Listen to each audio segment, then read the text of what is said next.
Back in 2001. So he was already Matter of fact, I wrote this little brief back in 2013. What's interesting is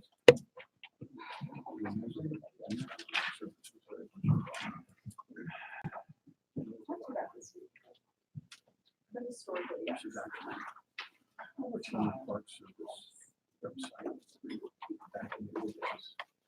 So it wasn't just people only.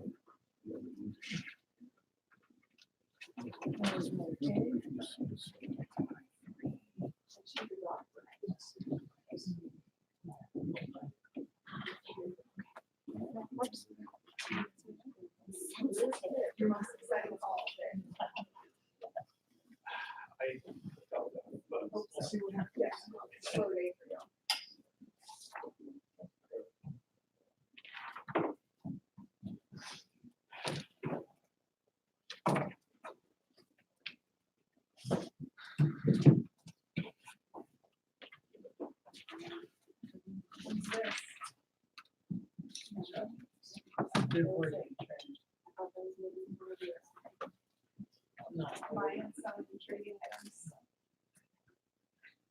Turn on batteries.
Welcome, everyone.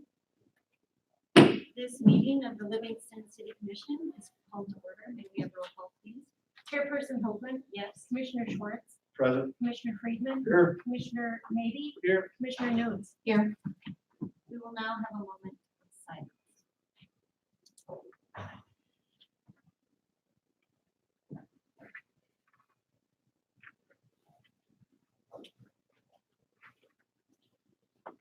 Thank you. Please rise for the pledge.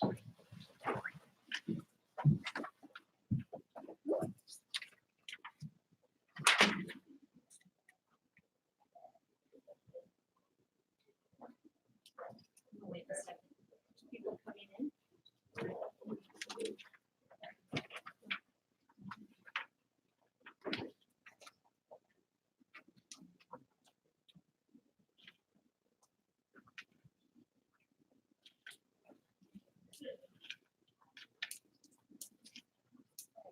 I pledge allegiance to the flag of the United States of America and to the republic for which it stands, one nation, under God, indivisible, with liberty and justice for all.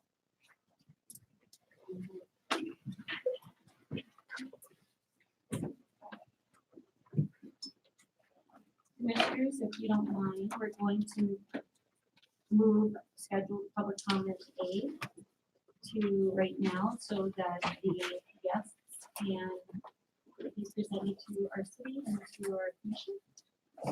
And then they can go on their way to the next activity. Are you all okay with that? Yes. First, scheduled public comment is scheduled public comment A, Donna Pace of Livingston Sister City Program to introduce the 2019 exchange students and thank the City Commission for continued support. Donna, come on up.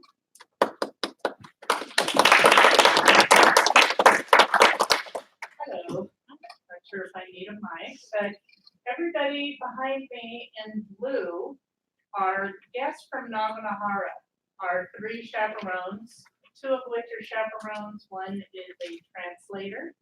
And the 11 students that came from Naganohara. And all those wearing hoppy coats behind them. And to the side, we have one of our two chaperones and 7 girls that we sent to Japan. So I'm going to let the Japanese just introduce their names. And then one of our girls will come up. One of the things that each group does, our kids learn a self-introduction in Japanese. The Japanese learn a self-introduction in English. They also learn a little more than what they're going to say tonight, but I'm going to let them all introduce themselves and then I will wrap it up. If you want to have your group just introduce themselves. Can I go first? Hello, I'm Naomi. I'm the translator. Nice to meet you. Welcome. Hi, my name is Meguru Nagaki. Nice to meet you. Hi, my name is Takemoto Mizawa. Nice to meet you. Hello, I'm Venus Nomura. Nice to meet you. Hello, my name is Ma. Nice to meet you. Hello, my name is Kohei Kuroiwa. Nice to meet you. Hello, I'm Aiko Bayashi. Nice to meet you. Hello, my name is Mai Hattori. Nice to meet you. Hi, my name is Maya Yamada. Nice to meet you.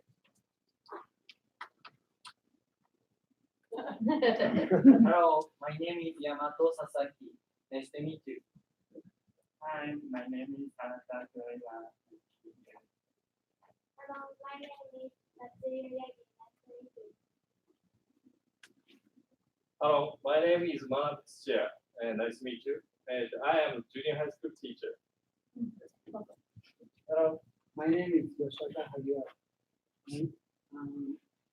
I am Naganohara-san governor. Yay. So, Elsa, are you hiding back there? I'm gonna let you use the microphone and do your self-introduction. You can do it into the microphone to the city commission. はじめまして。私の名前はエリスです。私は14歳。私は中学3年生です。趣味はスポーツと水泳とアウトドアです。たくさんの新しいことを見たいです。これから日本でも行ってどうぞよろしくお願いします。Want to tell them what you just said? I said, hi, my name's Elsa. I like sports, the outdoors, and swimming. That was what I said in Naganohara. So I said, I hope I make a lot of friends in Naganohara, and I hope to enjoy it. It's So the rest of the Livingston students, would you like to say just your name, Japanese introduction? Yes, I'm going to stay here. Okay. if you're loud, you can stay here. You can come up to the microphone. Yeah, I'll stay here. Konnichiwa. Watashi no name wa Emma. こんにちは。私はジャンです。はじめまして。私は名前はエリスです。こんにちは。私の名前はクレイです。こんにちは。私の名前はベカです。こんにちは。私の名前はローズです。こんにちは。私の名前はジオジアです。 Well, welcome to everyone. That was great. ありがとうございました。 We're having a long time. Amber went the second year of the exchange. Oh, yeah. はじめまして、アンドルです。どうぞよろしく。 I'm not going to try. Thank you all for the support, and if you're not aware, but the city relationship with Naganahara is in its 28th year. We are looking forward to doing an adult exchange at our 30th anniversary, hopefully October in 2021. And it would be great if somebody representing the city would want to join us. Thank you. Thank you, then. We, as a city and as a community, very much appreciate this program. I know as an educator, I know most of these students, and I know how hard they work to earn their way, and how excited they are to meet their friends. So thank you, Donna, thank you, and thank you everyone for coming and sharing your culture with our culture. O'Hara gozaimasu.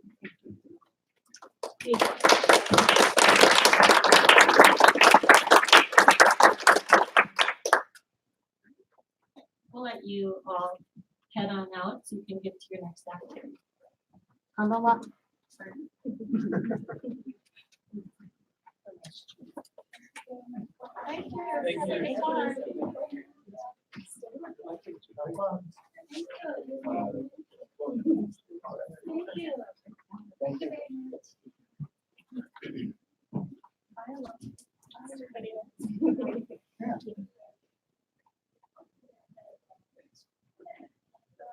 So next on our agenda tonight is public comment. Individuals are reminded to limit their items or comments to the commission on something we have supervision, control jurisdiction, and advisory power, as well as if it's located in the agenda further down, please wait for the comments on that agenda item at that time.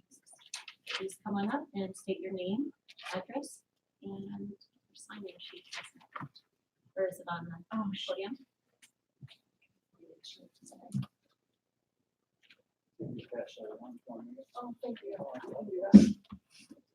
Jack Luther, 104 South Fifth Street, Livingston. I'm here tonight representing a former resident, Livingston, George. He signed, Mr. Simon lived here in the late 1800s, 1880s. He owned a military store, a woman's shop on South Main Street. He built a house at 218 South Main Street. It was there in 1899. Poured sidewalks out in front of that house at that time. 1906, they poured concrete sidewalks, cement sidewalks in front of his house. And he had his name stamped in that sidewalk, 1906. Fast forward 113 years. We're now tearing up those sidewalks and we're putting in new streets and we're putting in new curbs and gutters, things like that. Last fall, before the project started, I talked to Debbie Junkie, who owns that property now. And she was aware of that stamp and she was very adamant that she was going to get back on the sidewalk and then put in a new sidewalk. I said, well, I'll see what I can do for it. And in April of this year, 113 years later, I met with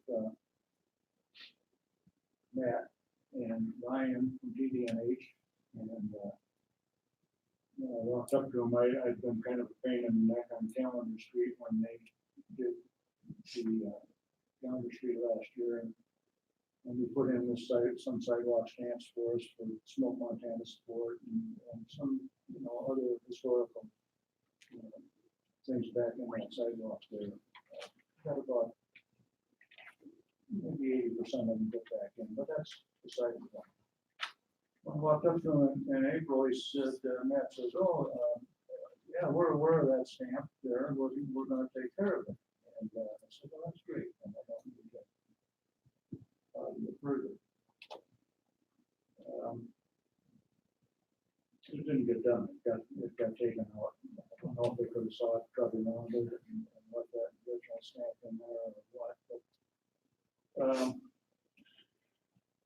the end of July, 25th of July, I went in, I looked at the sidewalk and I stamped in there, and I went and talked to Debbie, and she said, well, I talked to them and they were pouring the sidewalk, and kind of ambivalent about whether they were gonna do it or not. And obviously, they did. So on the 25th, I called Matt, and left a message for him, and wondered if there was something he could do about it. And I didn't get a return call. On the 1st of August, I went back by there again today, and that day, and Debbie was, she's pretty upset that that stamping got put back in there. Mr. Simon obviously isn't as important to Livingston as maybe A.W. Miles or Calamity Jane or the Heffernan brothers, people like that, but he still was an early pioneer merchant here in town. So on the 1st, I met out in front of Debbie's property with Brian from PDNH and the foreman from the concrete contractor, and I think his name was Greg, or I'm not sure. Anyway, Ryan called Matt, left him a message, and I didn't know whether we got a response or not, but I talked to the concrete foreman a little bit later that day, and he said, well, we just don't have the letters to do that. A long time to come up with those letters. On the 2nd, I called Matt again, left a message for him again, haven't heard from him yet. So, that day, I talked to the concrete foreman, and I said, you know, you could still do that stamp. You're still pouring concrete sidewalks on there, so concrete all over. The concrete shouldn't be a problem. You saw a little bit of that block there and put that stamp on there. I think you got the letters. If you look at the street names that they're using this year or even last year, all those letters that they put the stamp in on Calendar Street, there's nothing there to make that George E. Simon stamp again. Even with this year's letters, I think you could do it using Calendar, using Clark and Geyser on the name and the date. So, and I know according to your agenda here, I'm not supposed to talk about things that you don't have control, jurisdiction, or advisory power, but I think Mr. Cardos is a city employee, and I think that you guys oversee his job, and obviously he is responsible for the people that are doing work on it. And I think with a little bit of a cost to saw that back out again, that little section back out, stamp that name in there. After 113 years, perhaps in the next 100 years, somebody will walk by there and see that stamp and say, I wonder who George Simon is. We can do some research on him. And I'm not looking at my boss. I just hate to see that history lost. Thank you, Judd. Any questions? Have you talked directly with the city manager at this time? We can make or help that happen. So I think we should start a conversation or have a conversation with him. Okay. And go from there. We sometimes getting around and through different routes, if there's a lot of people involved, so sometimes just send them to the top. And Well, I start. know I'm kind of tilting that window, but I was hoping that you could give the city manager some direction. Well, I'd like you to talk to him about it, and then I will check in on how and where you guys are at. I'll do that. Okay, I have to do the first week. I'm gonna get it done. okay. I'll stop and see you. Thank you. Thank you, Jack.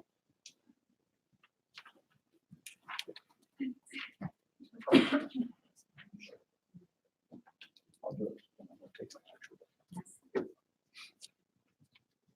Is there I can look, or is it boring? Go ahead, what you were saying. I'll let you know.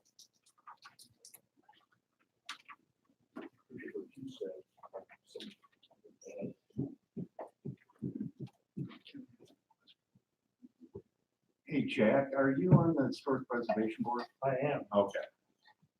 That was going to be further lovely comment. Okay. Here's a thing.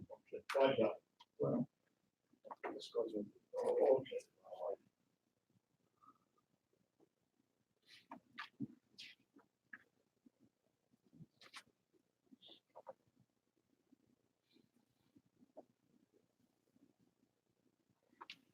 J.Q. 325 South Main.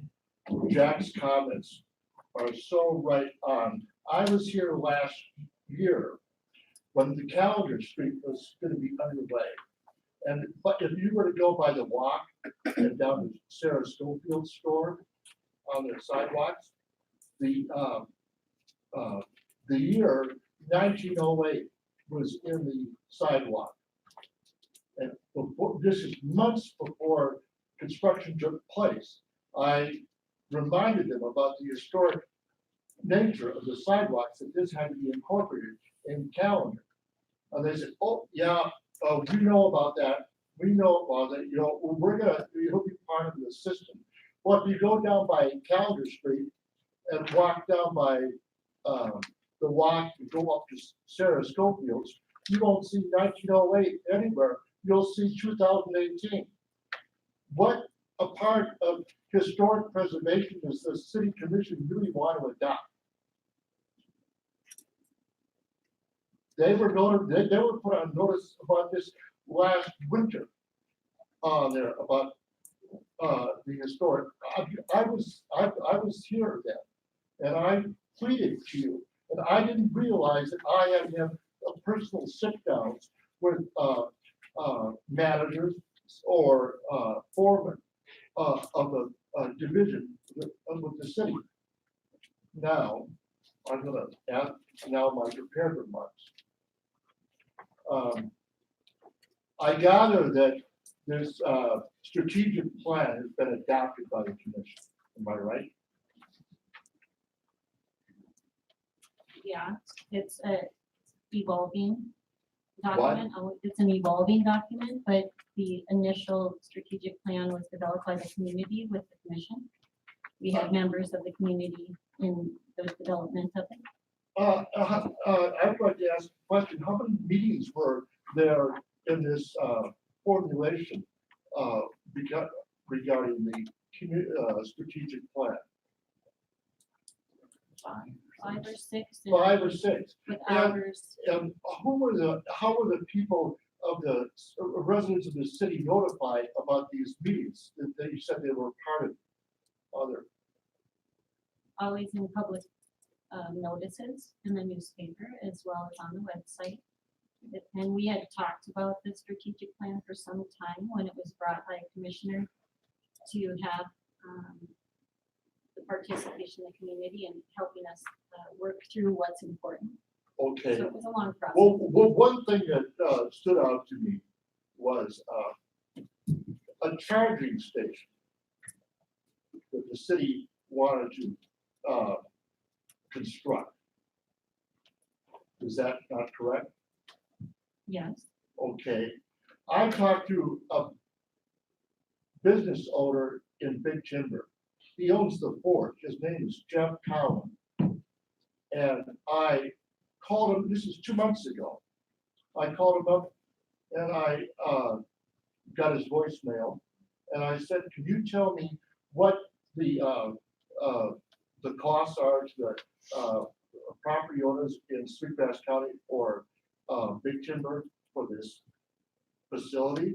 And he said, Jay, I was minding my own sleep business when Tesla came in, and they said they wanted to put a charging station in at the fort. I couldn't believe it. And he said, it didn't. I said, well, how much did it cost on there? I don't know. Tesla signed a 5-year contract, and it's their baby. And he said the city would be absolutely foolish to even consider this on there, because you're going to have cars that have proprietary adapters for Mercedes, Nissan, Kia, you name it. On there, are we going to? This is something that Tesla or whoever it makes these electric cars should stand up to the plate and build. They've already done it in Big Timber. If you go on their website, you see where the network is. So every 175 miles. And so there's not one in Livingston. Well, I guess we could go to Big Timber or we can go to Bozeman. But this is not something the city needs to be involved in. I really hope this is not chiseled in stone, because there's a lot of things that I think, well, I had raised eyebrows on. And the one, thank you very much. Thank you, Jake. Michael, would you just give a quick update on the steps that we've taken and where it's going at this time? Because I feel like we have that in meetings in the past. We have update. Could you just reiterate that? Sure, there's actually two different projects. There's a class 2 charger that would be on Clark Street in Neptunes. And there's talk of a class 3 charger that would be in a different location that's still being determined. Class 3 charger is being hopefully funded through the VW settlement money from Volkswagen. A certain amount of money went to each state for clean energy, clean transportation projects. So that'd be funded for that. The class 2 charger should be installed in the next couple of weeks and become operational. And that was funded through the street project that's currently going on downtown. So that'll be one station with 2 charging ports for class 2 vehicles. So that should hold those kind of thing, not a class 3 quick charger, which is different. So Okay, I'm sorry, but his response deserves a response. We have Okay, okay, can you tell me, Darrell, is this gonna be on the agenda tonight? Because I looked at it, and I didn't see where it was gonna even be an item, or I could come right back and talk about this. Well, on this item, we have already gone through a process of putting them in. As far as if you have connections to Tesla, you can get No, a. I know a person that owns a private business in Big Timber, Montana. He was minding his own sleep business, and Tesla came to him and said, "We want to build a charging station here." He said, "The city, no city or municipality should ever be involved in building something that they have absolutely no control. They have no idea about what models are ever going to be there But our or the people, adapters." our people wanted this. This is something that people have been asking about, and our tourists have been asking for an opportunity. So if it takes the Well, city's help in the that, tourists know the map for Tesla. Every 100 miles, there's a charging station. And this is not something that the city of Livingston needs to stand up to the plate and do as a courtesy for people on there. If they want the car, they can find charging stations. It's just pure as simple as that. thank you. And I do know that we worked with I know how you Chamber work. of Commerce working to get this. Jay, Uh-huh. don't start being disrespectful or you're gonna have to leave.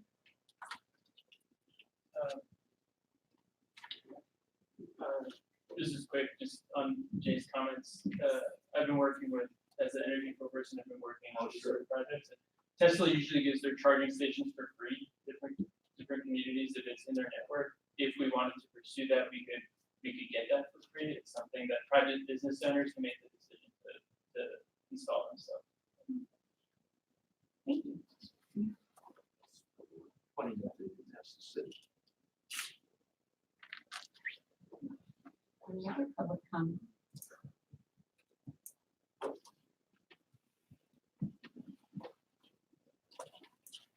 Just because Come on up. why is the city building at the town cost in the city?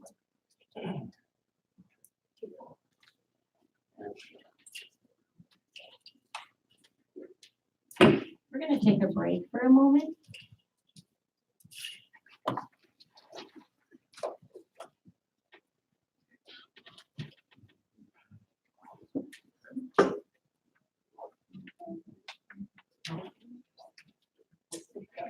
I talked to you after. I talked to you closely now.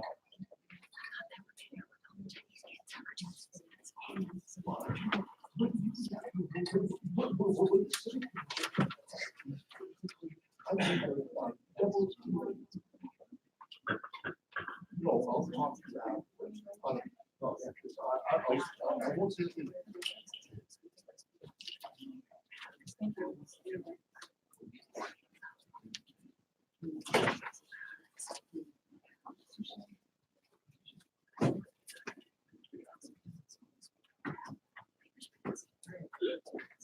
We're back in session.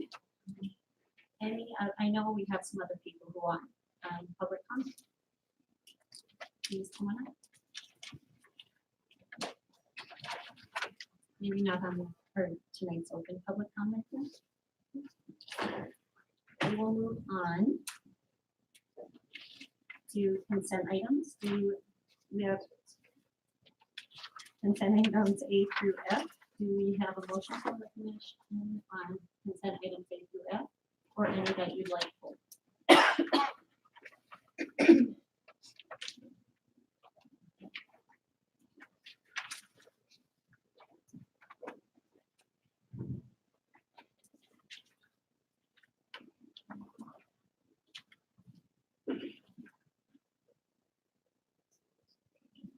I'd like to go consent item F.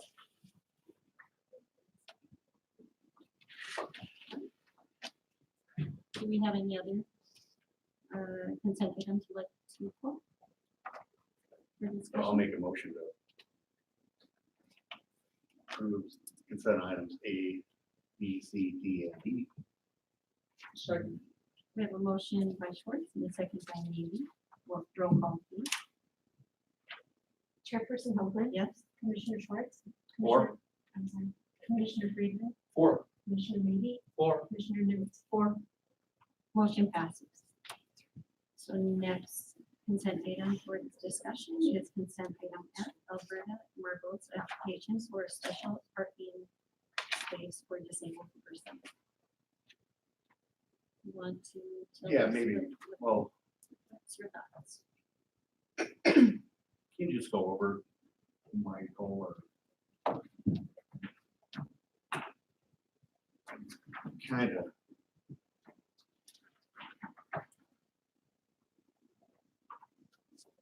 So this application is pretty standard for parking spot. It is a little different in that she doesn't have a special permit. But because of her neighborhood, she's requested this because of the number of secondary dwelling units in there. She's not able to find any parking spaces. Oh, okay. So because she uses Angel Line quite a bit, so this is just an attempt to help her. It's not, it won't be a specific handicap parking as would a fine won't apply because it's not a true handicap. It's just an attempt to help our residents be able to park a little better and increase the safety on each street since it's such a thoroughfare. Right. Okay, thank you. Any other questions from the commission?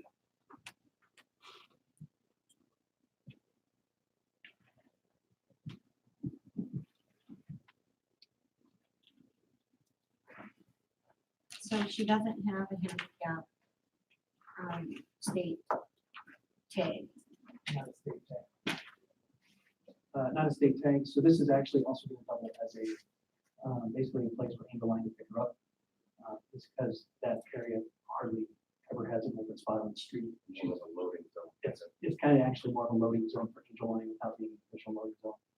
And that way it would go away if she, so it's tied to her need. If she moves to a different residence or is no longer there, then we would remove this handicap space instead of making it a permanent pickup spot for Angel Line. Can we label it? Yes, Shannon? Well, I don't want to speak out of turn, but she, Come on up, please. so, she does not have a driver's license. She cannot drive a vehicle. So she actually has a lady that picks her up and takes her around town.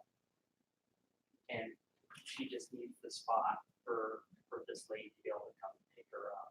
But Yeah, not license specific. because she does not have a handicap designation through the state, we wanted to make it clear that this was a little different situation, but we felt given her environment and having a driver that comes and helps her get around town, that we still felt like it warranted approval from an administrative standpoint. Yeah, so it's just a regular handicap parking It is. space, not license specific. It will not have a license on the handicap sign. Okay. or one is not That- exempt, so that's we'll all. still put a sign there and hit the curb. Okay, that's all I want to put on. And she's, like I said, she's been very sweet and. Oh, that's and great. we've, I guess, I'm very happy that she actually has somebody that looks after her and can provide her transportation. I'm curious, is there another option of having it as a loading and unloading zone, restricted to pickup and drop off so that people, then the access is still there. Because if it's a handicap spot without takes specific, it's going to be taken then maybe by someone in the neighborhood that needs a parking spot that has a tank. So then there's no access. So I'm wondering, is there another, or if it's been considered? You know, there again, she is disabled. The only anomaly in this is that she doesn't have the tag. But we have doctor statements and we can tell that she's definitely physically impaired. So this really, since her driver is fine, I hope human, it was a little bit of a gray area, but we still felt it fit under the disabled ADA accessible Versus spot. a drop or a Versus a pickup. true loading zone. I think this is probably the way to start. If it turns out that it ends up being a parking spot for a different resident in the neighborhood, then we could readdress it at that point. But I think this is the cleanest for the time being. If it turns out it's not working as we intended, then we can revisit. Yeah, as long as in case. It sounds like this isn't just an issue of something I believe from what you said. It's not just an issue of her needs. It's also, since it's a major side road, not like double parking so that car traffic can keep getting through like year round. Exactly. It's a pretty busy, I mean, H is a pretty busy thoroughfare, so having a designated space where whoever's picking her up and dropping her off can get out of the flow of traffic will be useful.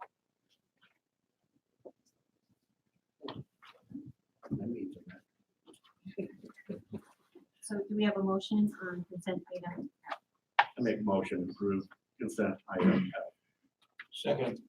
We have a motion by Schwartz and a second by Friedman. Roll call, please. Chairperson Hoffman, Yes? Commissioner Schwartz, Four. Commissioner Friedman, Four. Commissioner Maybe, Four. Commissioner Nudes. Four.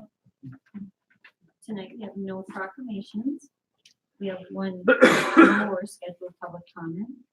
Cameron Tarachi, Energy Corps intern, presents update to City Commission regarding lighting audits and rebates from Northwestern Energy. Cameron, come on.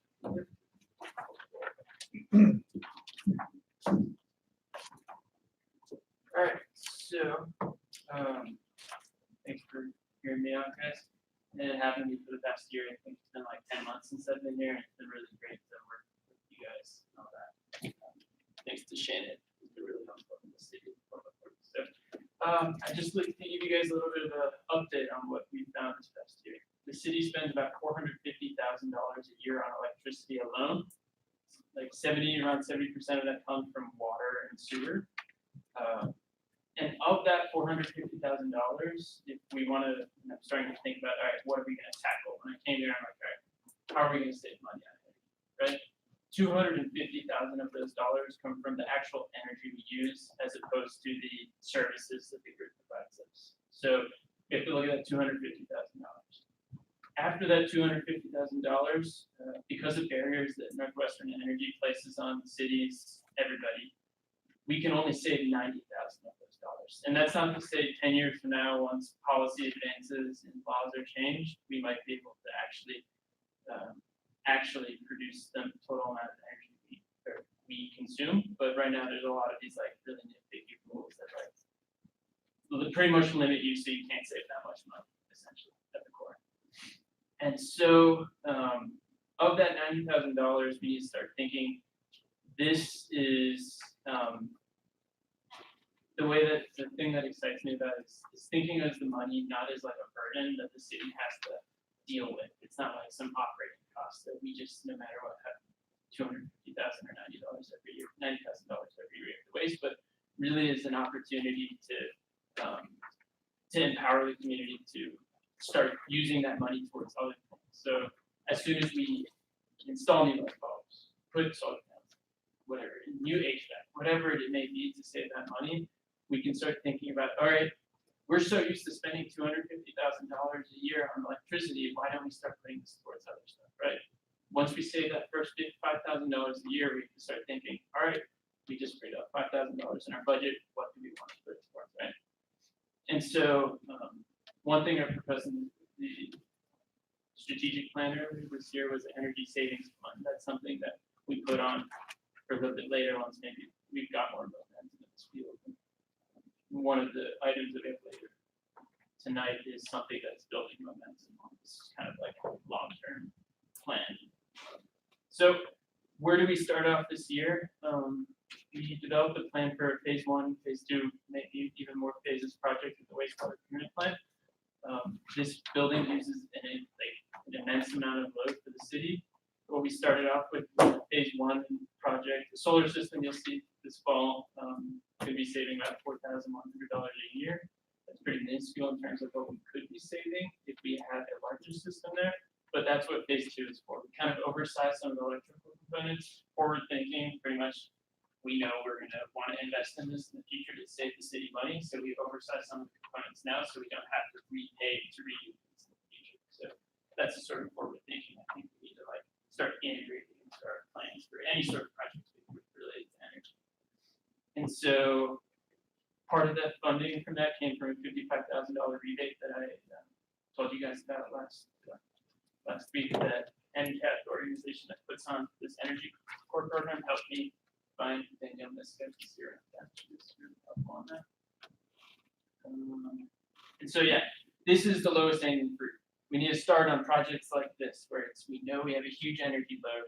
We know that we can get efficiency from installing a lot of solar panels at once rather than, oh, a solar panel on this building, a solar panel on that building. Let's do it all at once, because when you bundle it, you save on a lot of costs.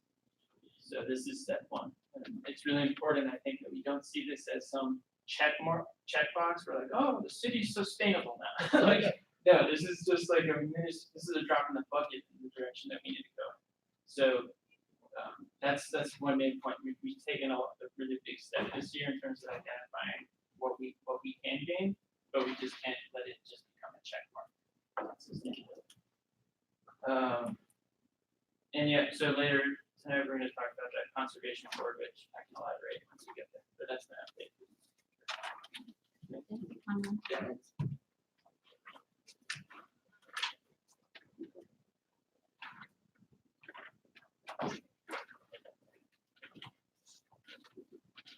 Tonight we have one public hearing.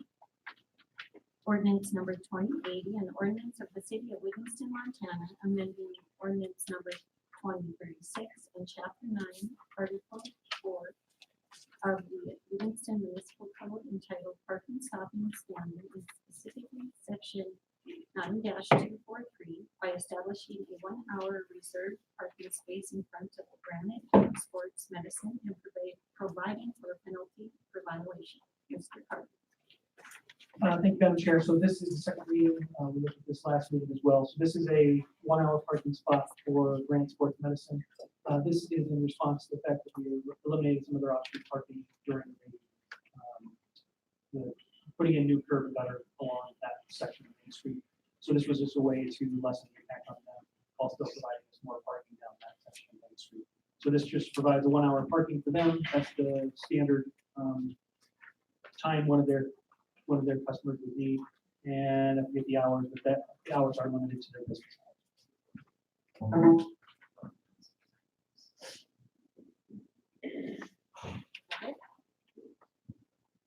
This public hearing on ordinance number 2080 is now open. It is public comments.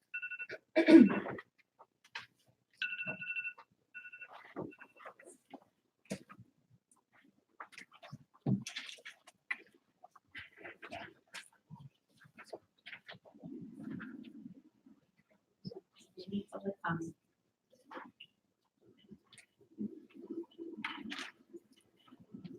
So right up. This public hearing is now closed. Commissioners, do you have any questions or comments at this time? This is our second reading.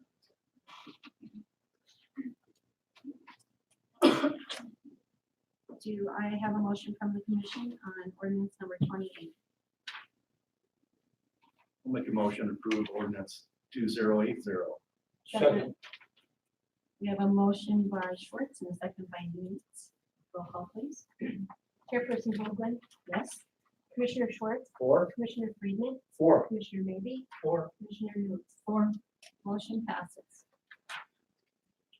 Tonight, we have one ordinance number 2081, an ordinance of the City Commission of the City of Livingston, Montana, amending ordinance number 2030 in Chapter 9, Article 4, Section 9-222 of the Livingston Municipal Code entitled Parking, Stopping, and Standing by establishing a no parking tollway zone adjacent to Wilcoxon's plant on West Park Street, making violations thereof a civil offense and providing a penalty. Mr. Curtis. Thank you, Madam Chair. So this inclusion is also in relation to the street project.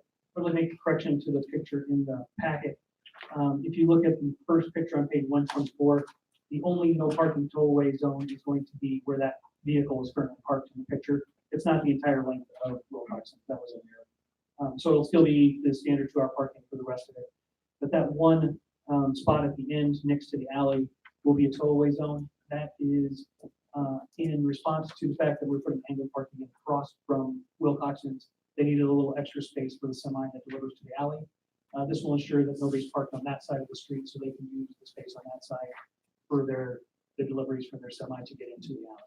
So it will be a tollway zone, which is a little different than some of the other parking spots we have. Usually it's just ticketed, because this actually stops their operations if someone's parked there and they can't get their deliveries or their pickups. This is just a straight up tollway zone. In honesty, it'll be a quick response and a call to this.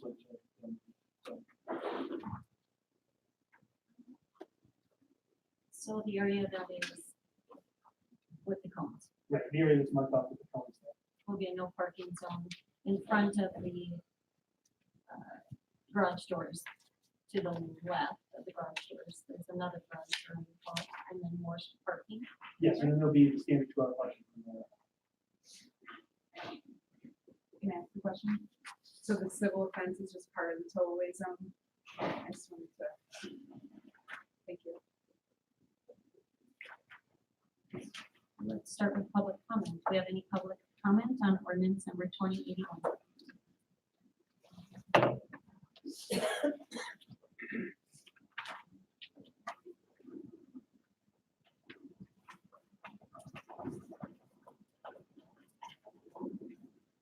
Commissioners, any other questions or comments? Most of my questions were around that incorrect map. Yeah. And you answered them all, so thank you. It's much more clear now. Any other questions? We have a motion from the commission on ordinance number 2081. Yeah, I make a motion, we pass ordinance number 2081. Sorry. We have a motion by Friedman and a second by Short, and sorry, maybe. Roll call, please. Chairperson Hoagland. Yes. Commissioner Schwartz. Four. Commissioner Friedman. Four. Commissioner Maybe. Four. Commissioner Nudes. Or motion passes. Tonight, we have one resolution, resolution number 4873, a resolution of the City Commission of the City of Livingston, Montana, authorizing the city manager to enter into and sign a general services agreement with Bauer Lanton LLC for the solid waste building slab project and authorizing the use of contingency funds as deemed necessary. Mr. Curtis. Thank you, Madam Chair. So this is just a contract for a small construction project for Public Works. More specifically, it's for solid waste, although I think it's going to be used by several different departments for vehicles. It really is just the beginning of a vehicle barn. We'll get a slab put in and then we'll look at the rest of the construction. Is there any other details you'd like to talk about, Shannon?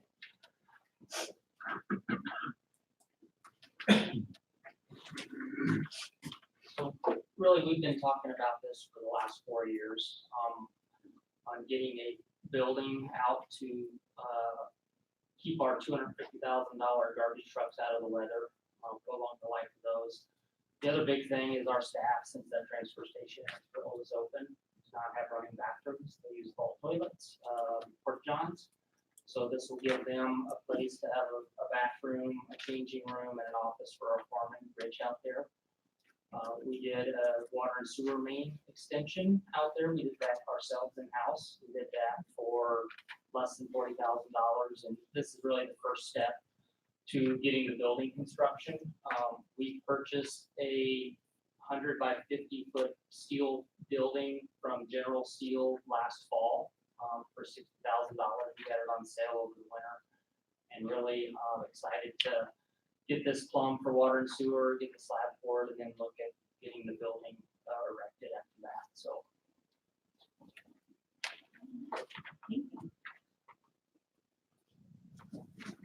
Am I missing where the fiscal note is? We usually have a budget line item. Sure, under, I think it's just under page page 133. It gives the contractor up to $113,000 for the project.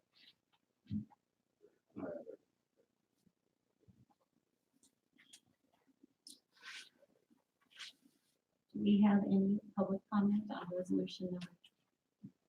Got the number, sorry, 4873?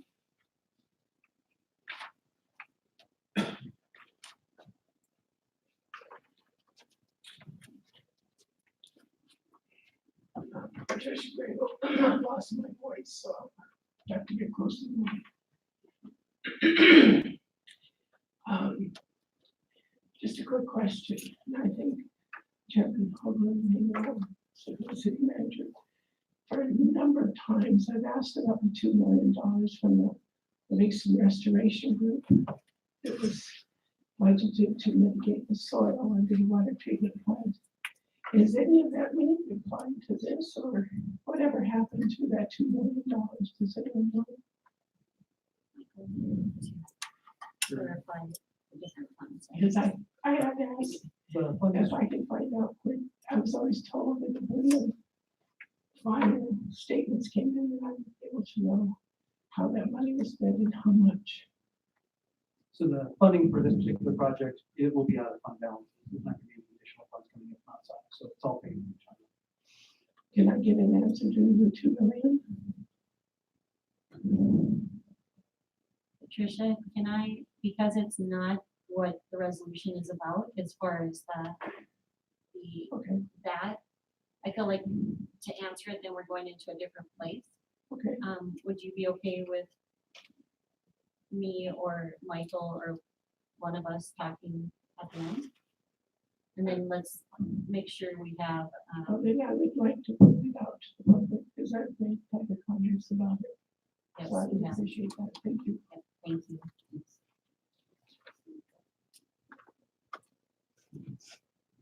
Any other public comment on resolution number 4873?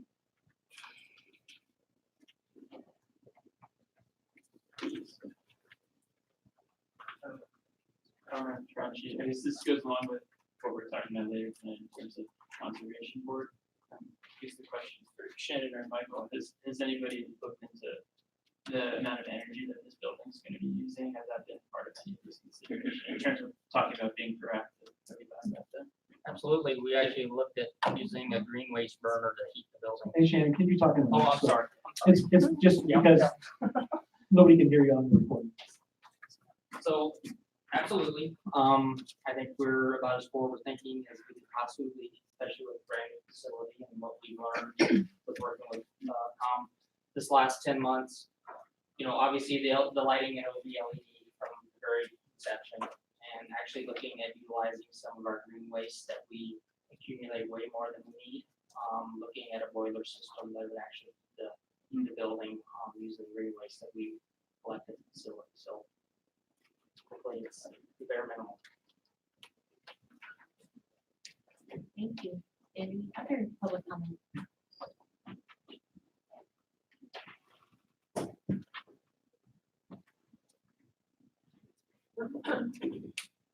Commissioners, any questions or comments on resolution number 4873?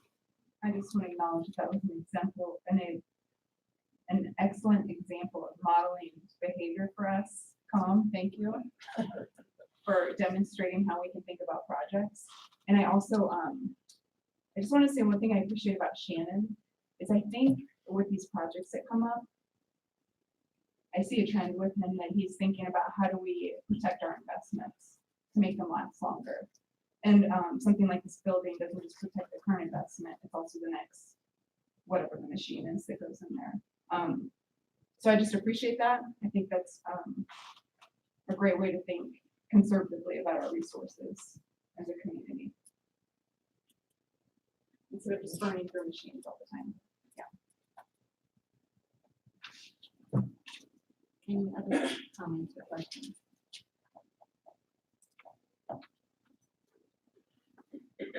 Do we have a motion on resolution number 4873? Make a motion, we pass, resolution 4873. We have a motion by Friedman and second by Maybe. Roll call, please. Chairperson Hoagland, Yes? Commissioner Schwartz, Four? Commissioner Freeman, Four. Commissioner Maybe, Four. Commissioner Nudes, Four. Motion passes.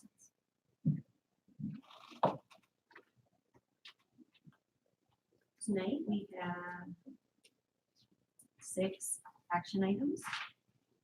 First action item is action item A, discuss accepting Parks and Trails recommendation for a request for easement of the Girl Scouts property. Mr. Curtis. Thank you, Madam Chair. So this is probably more discussed and approved tonight. Item.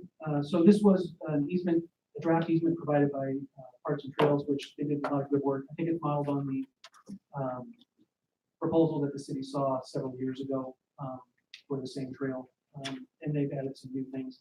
I think this is a great starting point to launch any conversations with the Girl Scouts, which is probably what the next step needs to be. There's a lot, I think this really does represent the Parks and Trails concerns. I think they're what their main stakes are in this project. It's a great place. It's a great thing that I can use to go make contact with the Girl Scouts and start that process of having a conversation. Obviously, we can't be, we're not the ones dictating terms in this case. We're going to a private entity to ask for an easement. So I think there will probably be a lot of negotiations. There may or may not be changes to this particular document, but it's going to be a conversation of, does this really represent? I think they did a good job of trying to predict what the Girl Scouts interest would be, what their concerns would be. But until we actually talk to the Girl Scouts, we won't know for sure. And not that we aren't talking to them, we are. It's just a matter of, we're not to this level of negotiation yet. But this is a great document to use to go forward and start those conversations. And it gives me a great launch point to understand what the concerns of the Parks and Trails Committee is and what the commission's concerns are, what their desires are, if you decide to approve this as is. But I think this is a great place for everyone to tell me what they would like to see as an outcome. And then we can start to try and work towards that, at least as close as we can to everyone's needs, while they'll need what the Girl Scouts need for their project. Thank you. I'd like to add also that the process to come up with this easement grant or statement, I guess, and starting point was brought to the Parks and Trails, which I am the commissioner on the Parks and Trails, so it was brought to the commissioner for to Parks and Trails through community, and it's a community board anyway, and they took the information from the community, long process of taking in the wants and thoughts of the people, but also respecting that it's private property and trying to come up with a place of to start the conversation. So that's what's gone on from the beginning to now, and we're now at the place of presenting an actual document to start the conversation from the city's point with the private property owner. So just to give you a background, as far as public comment, we would love public comment at this time on your thoughts of. Sorry. Come on up, Jean Marie. Real quick before you start, Jean, a couple of things I do want to point out in this is, as we start this process, some people have asked, why is the city involved in this since it's not in the city? Which is a great question and probably deserves an answer. I think the main reason that we're the vehicle for this versus the county is that it connects to our dog park. Connects to Mayor's Lane, it connects to Moose Dog Park.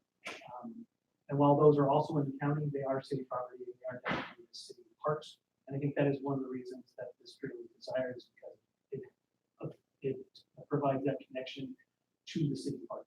So I think that's a reason that the city is kind of taking the lead on this versus the county.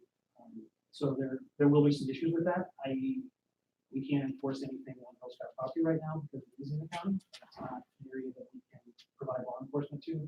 So that may be part of the discussions. There are a lot of other private property around there that as we start this discussion, so I'll make sure that I talk to other property owners and other landowners that border the area, make sure we understand what their concerns are, as well as the residents who like to use the trail on a regular basis. So there's still a lot to pull in and make sure that we're meeting everyone's needs, and we will continue to do that as we move forward in the process. Madam Chairman and Commission members, my name is Jamie City. I'm Chair of the Parks and Trails Committee. This has been an ongoing issue with our committee. The issue here is simply access to Mayor's Landing from the southeast side of Livingston. Current access to Mayor's Landing is pretty much limited to View Vista. The access across the north channel of M Street is not currently available. There have been various improvised bridges going from M Street to the trail location along the north channel for a number of years, particularly since a lot of us, some people here, were part of the effort to clean up Mayor's Landing back about 15, 20 years ago and remove a lot of that trash so the place was more usable for the public and people could bring their dogs there, and it was a much safer place to be. People started going over that channel to get to Mayor's Landing for a long time. And it became very popular with the public. Many of us didn't realize, including those of us working on that cleanup, that we were doing something wrong. We went so far as to clean up all that trash. We put willows along the channel to try to improve the area. But the legitimate increasing concerns of the Girl Scouts about both trespass by dogs, about safety of the girls that coded their camp, caused them to put restrictions on access to Mayor's Landing from M Street. The bridge has been removed, so there is no bridge there. Residents have contacted our committee. They asked us to help improve access to Mayor's Landing and restore the access across M Street if that was possible. And Lauren's here and she'll speak to this as well. But they are very interested in trying to find an agreement that respects the concerns of the Girl Scouts, that respects what they're trying to do with their property and recognize that it's private property. They would like to find access. They're also interested in other actions that you may hear about later down the road for making Mayor's Landing a much more usable place for the public. And that includes whether there's opening up different areas for the public to use, putting signage back in there that talks about behavior, dog, what you do when you bring dogs to an area, an unleashed area, and the fact that there's private property surrounding Mayor's Landing. So some of that will come up at a later point. So they brought, the City Commission, as Mr. Carlos said, had a easement before them in 2008. What's before you tonight is modeled largely about that easement. I think there was some misunderstanding in 2008 about what the length of the easement was, whether it was 1 year or 10 years. And I think there was some concerns about whether the city wanted to invest infrastructure in something that might only be a year. I think this is a good faith effort by residents to say, here's what we would like to see in an easement. No one's saying they expect this will be the final one. They simply want to encourage the city to move forward with negotiations with the Girl Scouts to say, can we come to an agreement to provide access across the M Street, from M Street across the channel so people can access Mayor's Landing. We considered this at our June meeting. It was unanimous among the committee. We thought, let's have some conversations and see if we can get some resolution. And that's really the purpose for coming here tonight. Thank you. I'm happy to answer questions about the process. Thank you, Jean. Hi, I'm William Campbell, 724 West Lewis. I've been here since about 1997. And I was actually on the Mayor's Landing Committee back at the turn of the century, I guess it was. And I think one thing that's been lost in this whole conversation is it isn't just a mess of dog owners creating a trail. This was a process that involved the DEQ, the DEA came up on, not DEA, the Department of Environmental Quality was involved, Corps of Engineers was involved, and most importantly, the National Park Service, I'm not sure if you were aware, was very, very involved in restoring that Fleshman's, we'll call it Fleshman's Creek, it was an old park, along Mayor's Landing. They were involved in creating, I think right in this very room, we had discussions on if this was gonna be a center for the trails. It was the beginning, I think, of the trail committee, the whole trail systems in Livingston. But just to read one thing into the, for you to realize is that what is kind of forgotten in this, as the National Park Service provided most of the expertise to coordinate the funding from Congress, various other people that we got for this cleanup, along with the volunteers. And I'll read something from, this is a thing I prepared when we were talking about this back in 2014, and I'll read copies with you. But I'll read this, a quote from the National Park Service website about this one project in short. It said, trout habitat improved in Montana, better living for dogs, people, and fish. Livingston, Montana, December 2003. The town of Livingston just finished restoration of a key section of the main stream running through town. Fleshman Creek, once a side channel of the Yellowstone River, was in sad shape. Gravel mined, ponded, trashed, and ignored, the stream corridor had accumulated years of muck and urban pollution, pollutants from storm runoff and windblown garbage. The town, partnering with Trout Unlimited and Rivers and Trails and Conservation Assistance, RTCA, that's the National Park program of the National Park Service, rebuilt 1,700 feet of the creek adjacent to Mayor's Landing, a popular town off-leash park. Stream geometry was adjusted to provide trout spawning and rearing habitat, and floodplain areas were created for native plant colonization and to provide stream access for local residents. RTCA staff provided expertise in restoration, project design, contract administration, grant acquisition, and for more information, contact us guys at Park Service. So this wasn't a willy-nilly people, you know, this is something that was invested in our city. And at the time, there was actually, the city actually, the county or someone from the city or the county brought in an old bridge from Clyde Park and put it over on M Street, and they were gonna put it across there. And the idea that was, this trail was to run along the restored stream. Over the years, and willows were planted, there was money for the school kids to do that. They used it for stream studies and various things. There was a beaver dam there, and that beaver dam had pipes that ran under it to allow the beavers to keep a high enough pond, but not flood the stream. And over the years that it didn't get maintained, filled up, the beaver dam built up, and it started flooding the channel a little bit. And that's when dog walkers started walking up a little bit higher onto the next, into the Girl Scout, I guess, areas. And it wasn't a meaningful trespass. It was just a fact that the stream had changed and people used it. So I just want the council to be aware, as you consider this, that a lot of money and a lot of effort went into restoring that area. And we all thought it was being done with some sort of agreement with the Girl Scouts or an easement or whatever. And it's not a question of trespass. So I hope something could be worked out, because it's one area, if you go there, you meet people from all over town, all kinds of politics are ignored, dogs are played. I mean, it's a wonderful thing that we have, and we just need to keep that corridor open. And I hope we can make some sort of compromise. And this is my brief history from Young Life. There's copies for all of you to read and pass it around. Thank you. Thank you, William. Okay. I have a statement I'm gonna read, and I have copies as well. Should I please do that?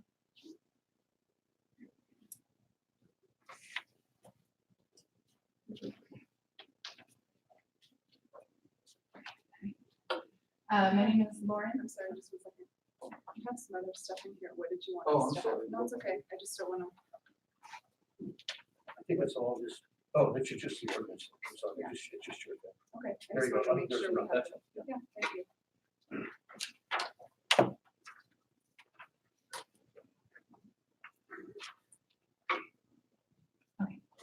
My name is Lauren Dalzell. My address is 1120 East Clark. First off, I just want to thank the city as well as the Parks and Trail Committee for working on this issue and recognizing the level of interest the community has in pedestrian trails through the Girl Scout property connecting the M Street and the Wilshire Dog Park. I live in the M Street neighborhood, and when the bridge was there, I benefited greatly from the trail and the access to the dog park when I believed it was open to the public. But it's not just about me. My children, Crosby age 5 and Maya age 8, find those woods to be a place of magic, exploration, and freedom. I can't take my kids up Sioux Creek or other Forest Service trails and let them run out of sight for obvious reasons. But I can take them on these trails and let them run and explore a bit of freedom. There are many places where a parent can do this, in or out of town. I should note my oldest daughter, my oldest child, Maya, is a Girl Scout, and I fully support and appreciate the Girl Scout organization here in Livingston. I also witnessed firsthand the amount of people that use these trails to find shelter during the coldest and windiest of weather. People of all ages, old, young, with and without dogs. I was always amazed at just how important these trails were to the people that I met and talked to along the way.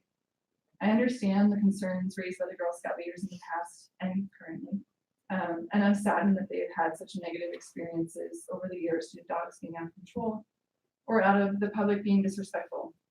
I believe, however, these examples are the exception and not the rule. Please understand the easement proposal before you is just a starting point, born out of a desire to come up with solutions that benefit the community and the Girl Scouts, and to help solve some of the conflict that has been bubbling around this issue for years. The proposal is based on a previous proposal from the Girl Scouts to the city of Livingston from 10 years ago, which did not result in a final outcome. However, after discussing the opportunity with community members, Girl Scout troop leaders, commissioners, and others, I truly believe there are opportunities to create something meaningful for our community, while at the same time addressing the safety concerns of the Girl Scouts. And I also believe the best solution will come from continued dialogue and collaboration by all involved, and especially the Girl Scouts. I've lived in this community for 20 years, and I know that we can do better. I know that if all interested in these trails can work together, we will find solutions that can benefit everyone. I hope the City Commission will support the time and energy that has gone into this proposal, which includes numerous community members and spans several years. By presenting this proposal, or some proposal eventually, to the Girl Scouts, in addition, I hope the city will continue to work with the Girl Scouts and advocate for solutions that can address their safety concerns, while also recognizing the strong desire from this community to have access to such a magical, special place. Thanks for your consideration. Thank you, Lauren.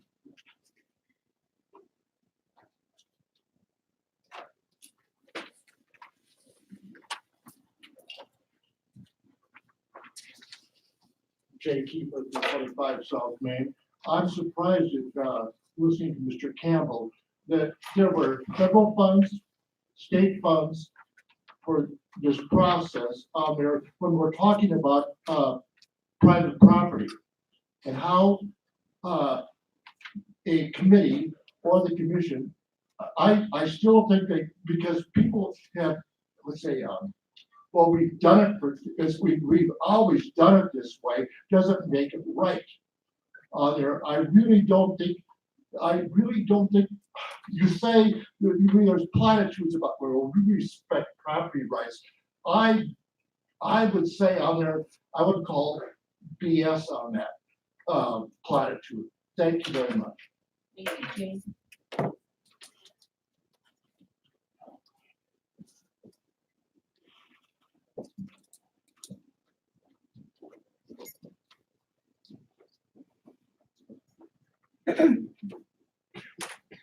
Good evening, my name is Michelle Nicholson, 607 North 13th Street.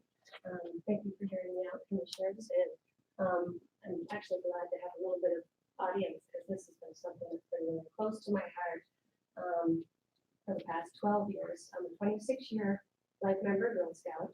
I moved to Livingston in 2005 and immediately became part of the Girl Scout program and learned what I could and helped out the lodge. And in 2008 took over as a property manager there. It's interesting because in the early years we didn't have a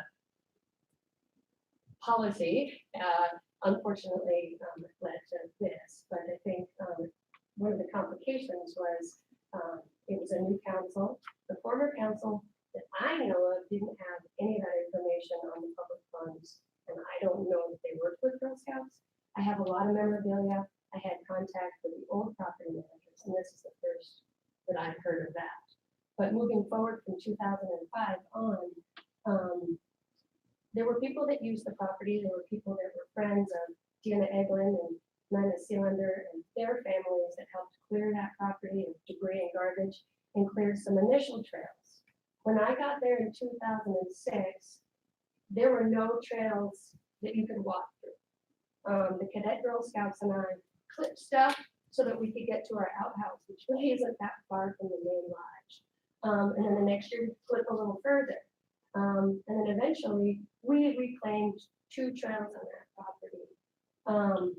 One of the problems is in 2009, 2010, there was only a few people there. Last that I was involved, there were so many people that they were eroding camping spots that we were setting aside, creating their own trails. When there was a game trail, they thought, oh, this is a people trail. So the amount of usage on that little tiny acreage has gotten so astronomical that I think it's too much for that property. And when I hear you saying about reclaiming Fleshman Creek, I worry about what more people that can use that as a through place would do to that creek. It's so close to the Yellowstone. So from there, I think that's when things got really difficult. We were vandalized in 2012. Just prior, thank goodness, to our restoration, we put a lot of time and money into restoring the lodge so that we could look forward for Girl Scout programming, for outdoor skills, to invite other community youth groups to use our property. And all those have been on hold because we can't do our program with the disruptions.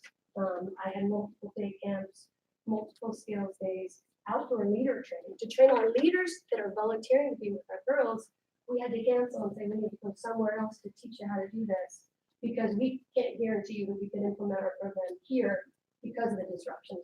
And let me tell you people, it's not about the dogs. Yes, I'm gonna hit your ankles and that's frustrating, but it's the people who have berated the girls, teenage girls, and were told that they were selfish because they're not sharing this property. We tried to share this and we will share this.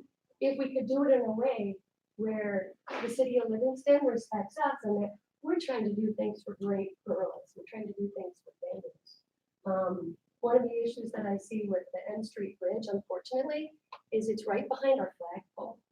And we can't even do a flag ceremony there without hearing people on M Street. I know that they're coming.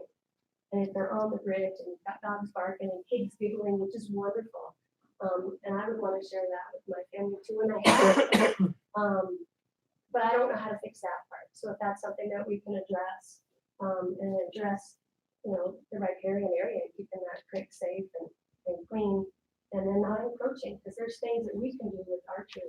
There's things we can do with, one of the things we like to do with Girl Scouts is teach them to be safe a little further out. So first they start out sleeping over in the lodge, and then they camp in the yard, and then they camp where they can't see the lodge, and then you move out further.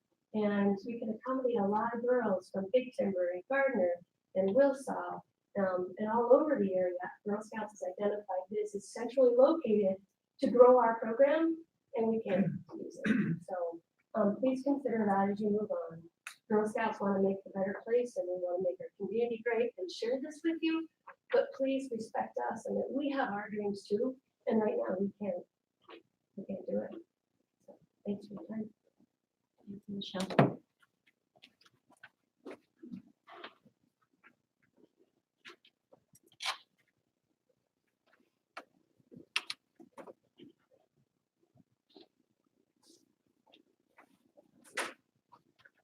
Good evening. My name is Amber Williams, and I reside at 207 South M Street.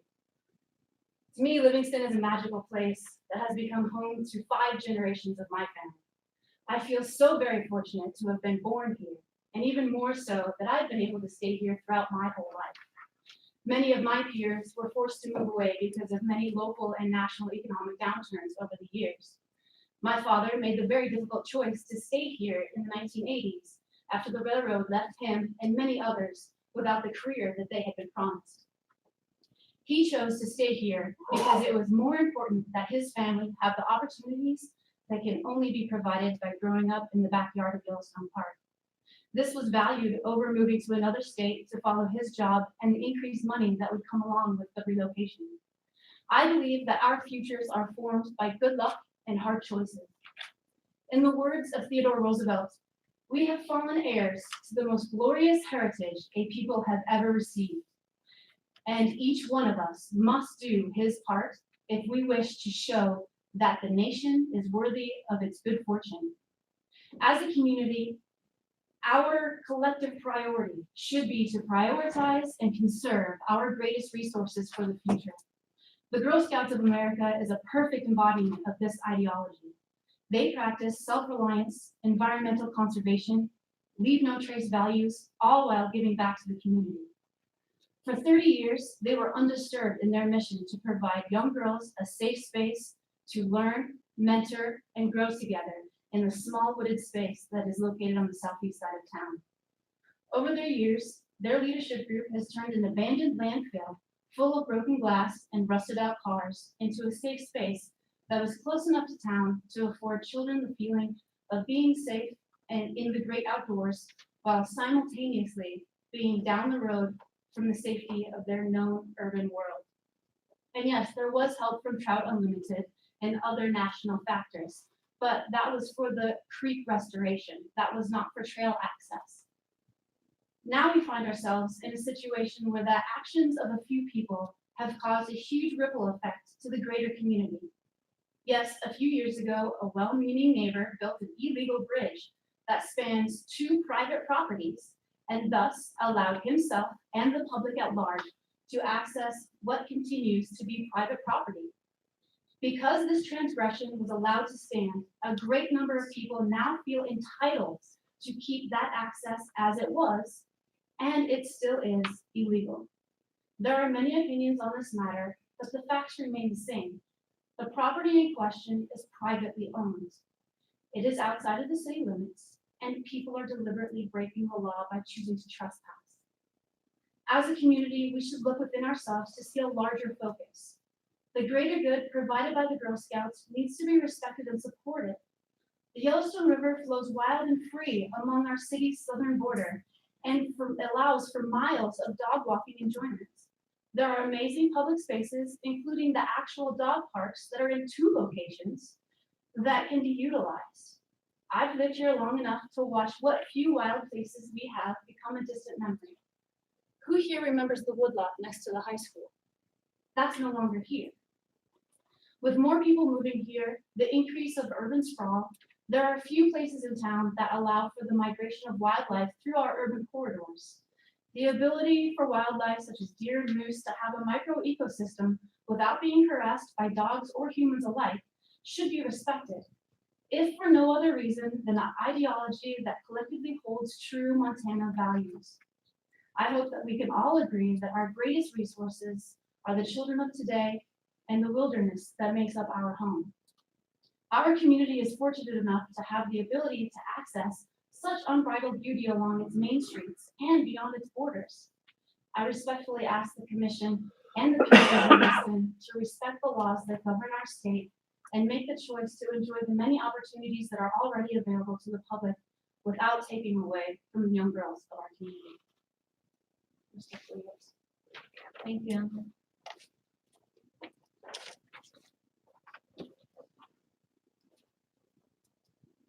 Any other public comment?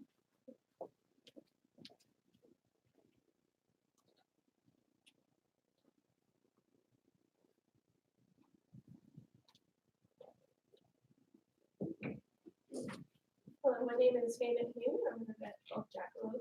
I'd like to thank the commission for bringing this up and also recognizing that this is private property, that this is a starting point of a conversation, and that the Girl Scouts need to be listened to and have a good say in what happens here.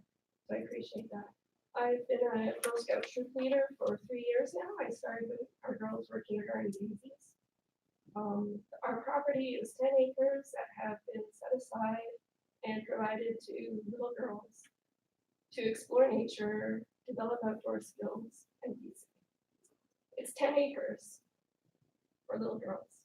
I think that should be respected. I think that we should not be obliged to allow people to take our space. We're allowed to take up space in Livingston. We do things for our girls, for the community. There is a lot of erosion around the stream due to the dog walking.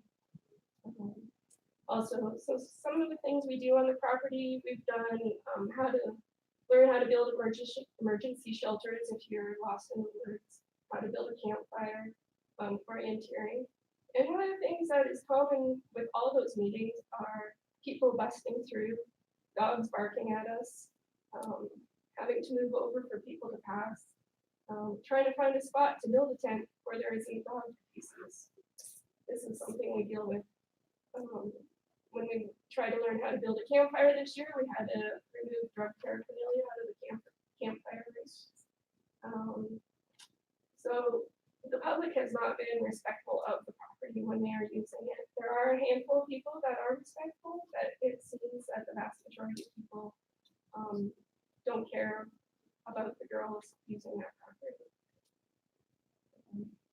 So as the easement is written, I think it is a starting point, but I could not support it as written. It takes too much from the girls, especially that middle trail portion is too high up. It really restricts our safe movements as troops through the woods.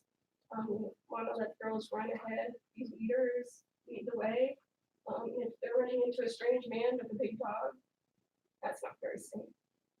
So I don't feel that there isn't any possibility of an easement working, but I think it needs to be much smaller than the current proposal. Thank you. Thank you, Faith.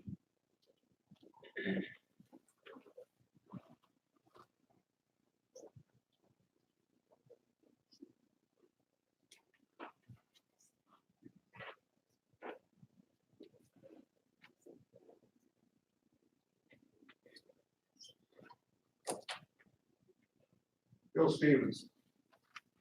Well, what not that? I lived here since 1978. We started meeting. But look, I came down here tonight because, could you put that picture up of the area in question? Who does that? Is that your work? Could you put that?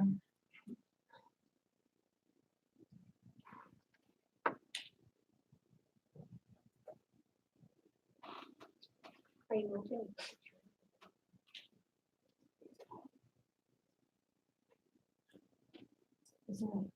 Here it is if you want.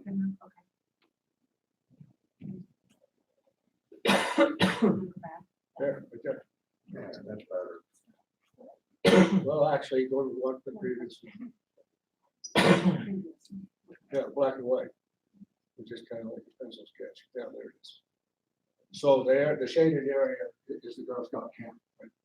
Okay.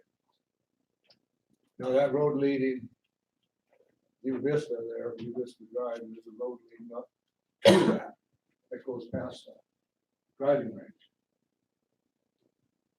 That's also marked no trespassing nowadays. Y'all aware of that? Yeah. That has nothing to do with the Girl Scout Park. That wasn't part of this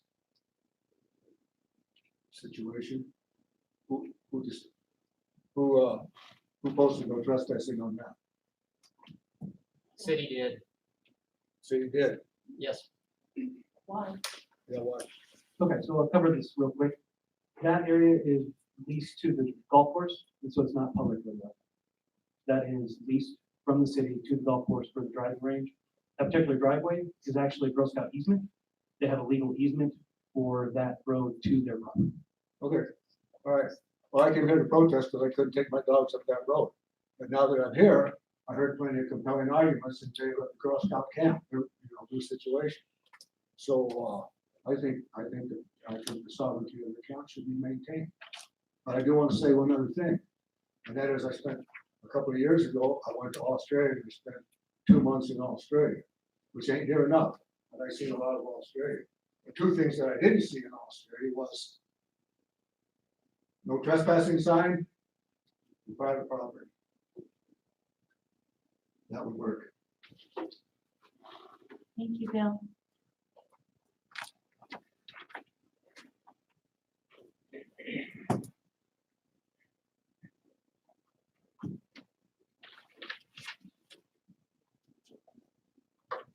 Patricia Grable, 204 East Calendar Street.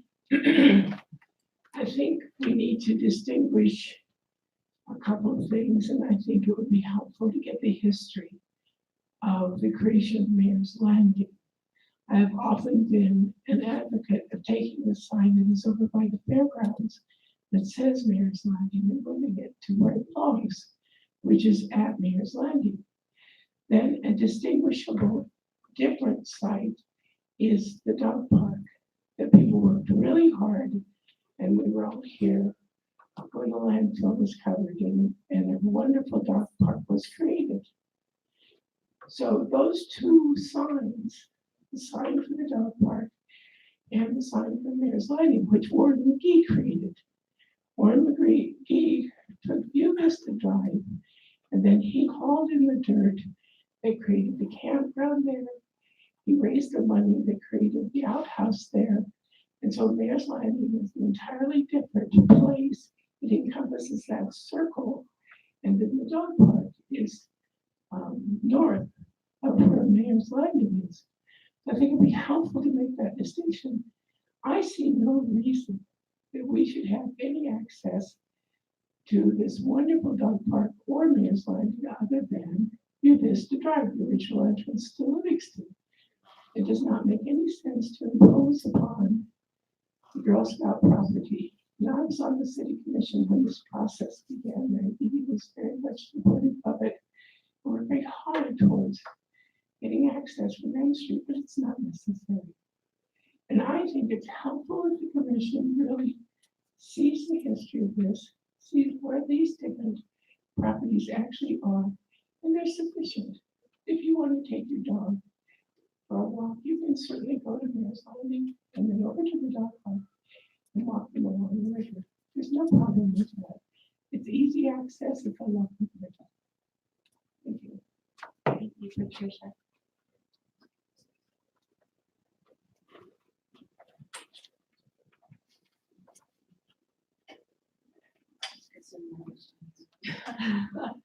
Kelsey Kenfield, 125 South G Street. I think what's bothering me here tonight is the level of contentious attack that I'm personally feeling as a dog walker from the Girl Scouts. I feel like we're being made out to be thugs and vandals and people that don't care. And that's, I don't think it's a make a heck of a difference what I say, but I do have to defend us. I go down there all the time with my dog. I just don't see people who are vandals. I don't see people who are, being disrespectful. We all really care a lot about one another.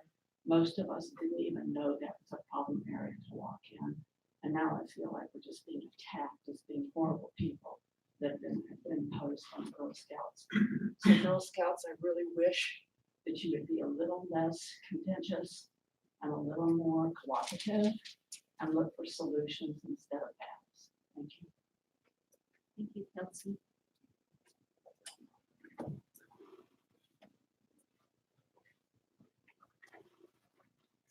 Jody Litchfield, 303 Fleshman Creek Road. I guess I'm learning a lot tonight. I have my perspective, and it's not really, that's not really what's important. It's more just thinking about a holistic view on this for the betterment of our growing community.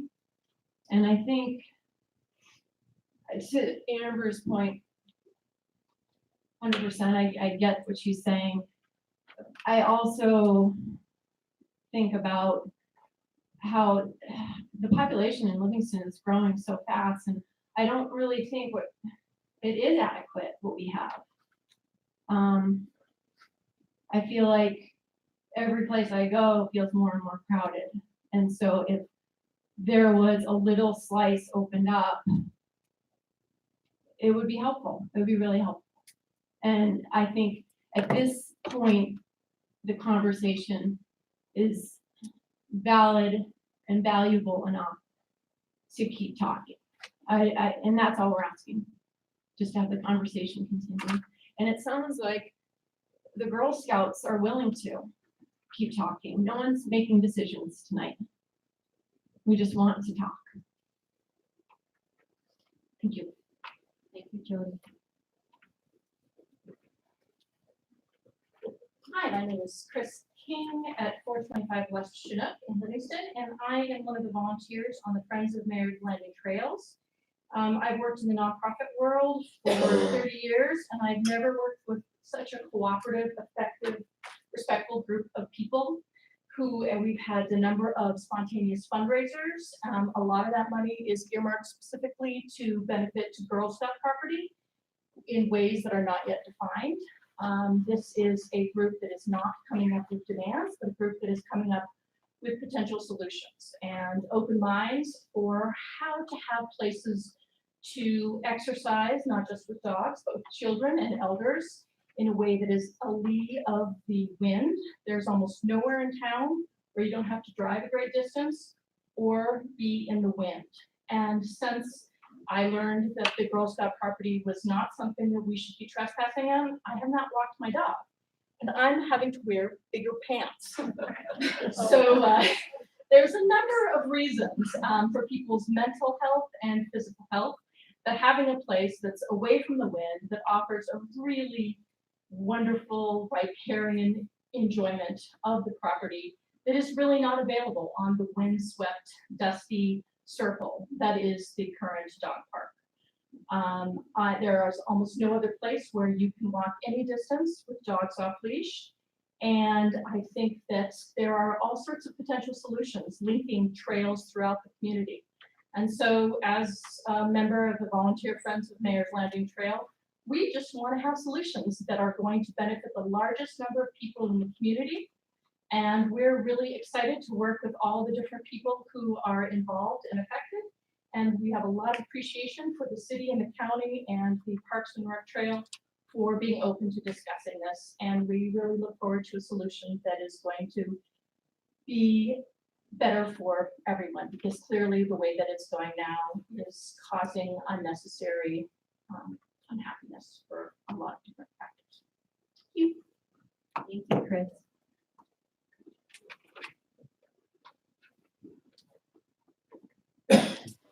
Hi, my name is Jean Little, 2052 Constellation Drive, Livingston, Montana. And I am a fellow dog walker. And I've been walking my dogs down in that area probably 14 years and never ever thought that it was private property, especially from M Street to the dog park.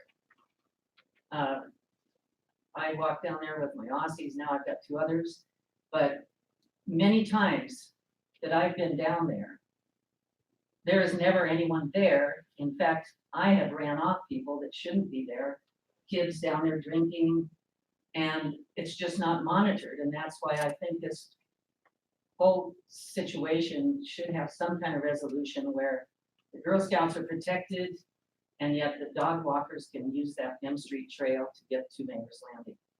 And I just hope that you can see fit to talk to the Girl Scouts and hope we can come up with some kind of resolution for everyone. Thank you. Thank you, Julie.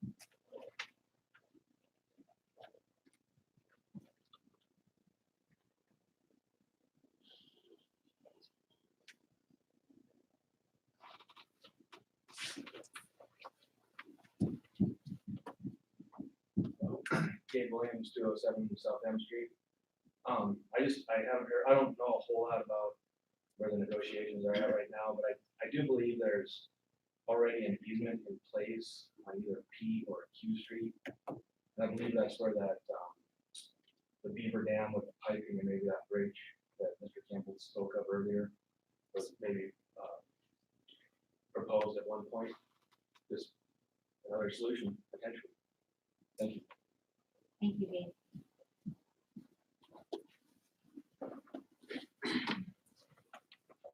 Sarah Holman, 715 East Calendar Street. I'm gonna keep it brief. I just wanted to thank everybody. I feel like this is a really important conversation that we're having, and I just want to highlight the importance of respect between the two groups that are talking, because I think that when it boils down to it, the best interest for the community and the Girl Scouts is what is really being sought after here.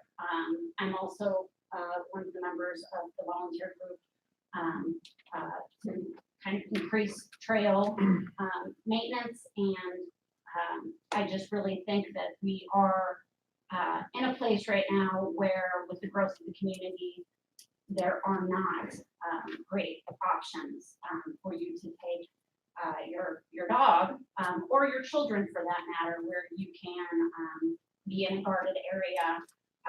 I personally, I do go to the Mayor's Landing area, but without the protection and kind of the sweetness of an enclosed area, especially in the winter.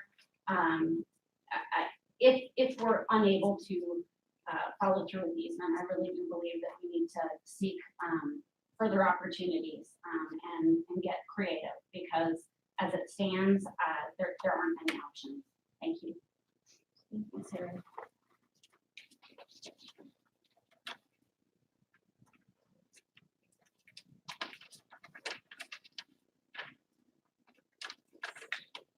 Any other public comment?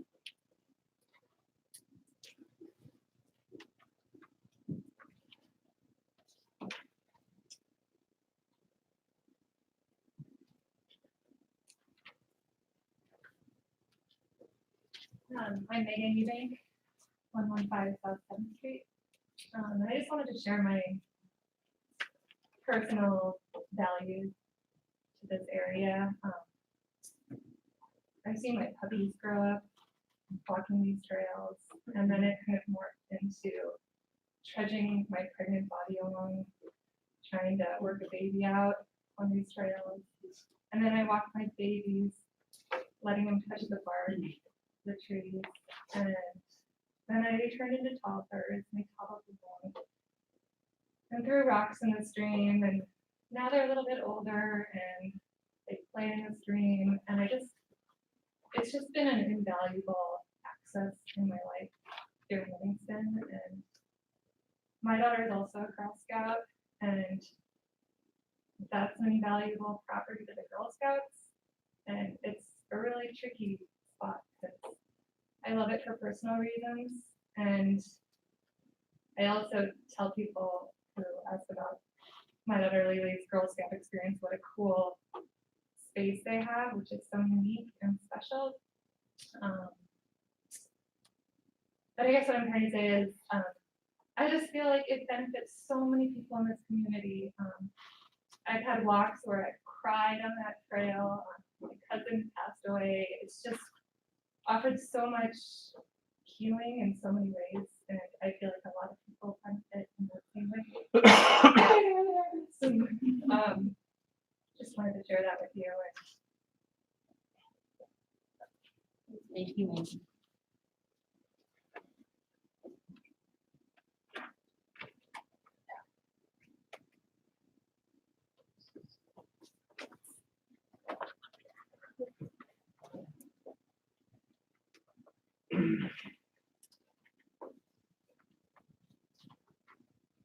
Good evening. I'm actually here with the Girl Scouts. So I'll sign in here in a moment. I'm Stephanie Harrington. I'm the property director with Girl Scouts of Montana, Wyoming. And I appreciate your time this evening, Chair and Commissioners, discussing this issue. I've heard a lot of conversation about a starting point, and I would say that we have been having conversations for quite some time, so I'm not really sure that this is so much a starting point as continued conversation. I do feel a little bit like I need to take a deep breath from what's been shared this evening. There's a lot of emotion and passion, and lots of people care about it on both sides. For the record, I am a dog walker myself, but in my town I live in Billings, and I have dogs. So This is not a dog walker issue or a dog issue. We've experienced many problems at the property over a span of time that have increased in their duration to the point where it's significantly compromised our ability to use this resource and our members to use the resource, which is the purpose of property within our portfolio. Health and safety is our primary focus, not excluding people. We're not addressing those issues. We're coming at it from health and safety to be able to use the property for our members so that the girls can continue to get their Girl Scout experience in a unique setting, and the leaders and volunteers that support that are able to conduct that in a safe and helpful manner. We have had many conversations with different entities. I've attended Parks and Trail Committee meetings on various occasions, and Mr. Cordus and I have had a few conversations and exchanges. I've been in conversation with county commissioners. And so again, this isn't so much a starting point as continued conversation, which we are welcome to continue to do. It feels a bit like the action item might be more of that continued conversation than per se an actual easement to take a look at. We actually didn't know about this item on the agenda until very, very recently. So we have not reviewed it in great detail, but as a highlight level, as some people have commented today, there is some significant challenges that are listed in there that I know would not be able to be agreeable or amenable to. So I think we would have to go quite a bit of ways. It has been really unfortunate to hear as a Girl Scout organization, and I'm the contact for that, with regards to the members within the community and their conduct on the property and their conduct within the city limits to Girl Scouts on the property and Girl Scouts not on the property in town when they're doing a booth or wearing a uniform and performing some other service. On a personal level, that's really disappointing. As an organization, it's probably even greater. I personally have been on property, and my first option when I run into somebody is to assume maybe they don't know. So I let them know that they are on private property. I would ask them to detour their route. I have been cursed at, confronted aggressively in language. I've asked them to engage in conversation with me. They won't do it. I don't believe this to be an isolated incident as often as it has happened. Unfortunately, it doesn't take a lot, but we've had a lot to make a significant impression. I've seen people urinate on the property, not in the outhouse. Very surprising to me, and they were not vagrants, they were not homeless, they looked like your neighbor. They looked like just regular individuals out for a walk. That was shocking to me. And again, really disappointing. I'm glad to hear and see some Girl Scout members here who were speaking up tonight. I have received information from our members that they are very concerned in order to do that because they were concerned about retaliation or the consequences in doing that. You know, they have to live here in the community. Thank you. Any last thoughts? No, just we are encouraged that we hope we can continue to find a solution. Right now, we're just, you know, it is really, really tough because we have such a big problem that even like this city has taken some steps to put some boundary demarcations where this dog park ends and private property. And I think people have labeled it, but their words, not mine, as a protest. They stack sticks on top of it and to protest it. And it's just really a tough situation. And we wish this was 30 years ago and this wasn't a problem, but we are here today because it is. And we will be focused on solving it from a health and safety standpoint for our membership. Thank you. Thank you. And I'll stay for questions.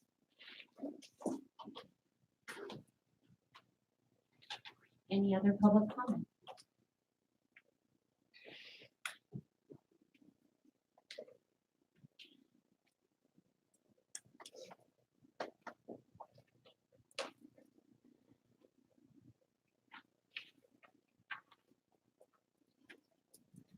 Usually someone comes up right at the last second, so I can.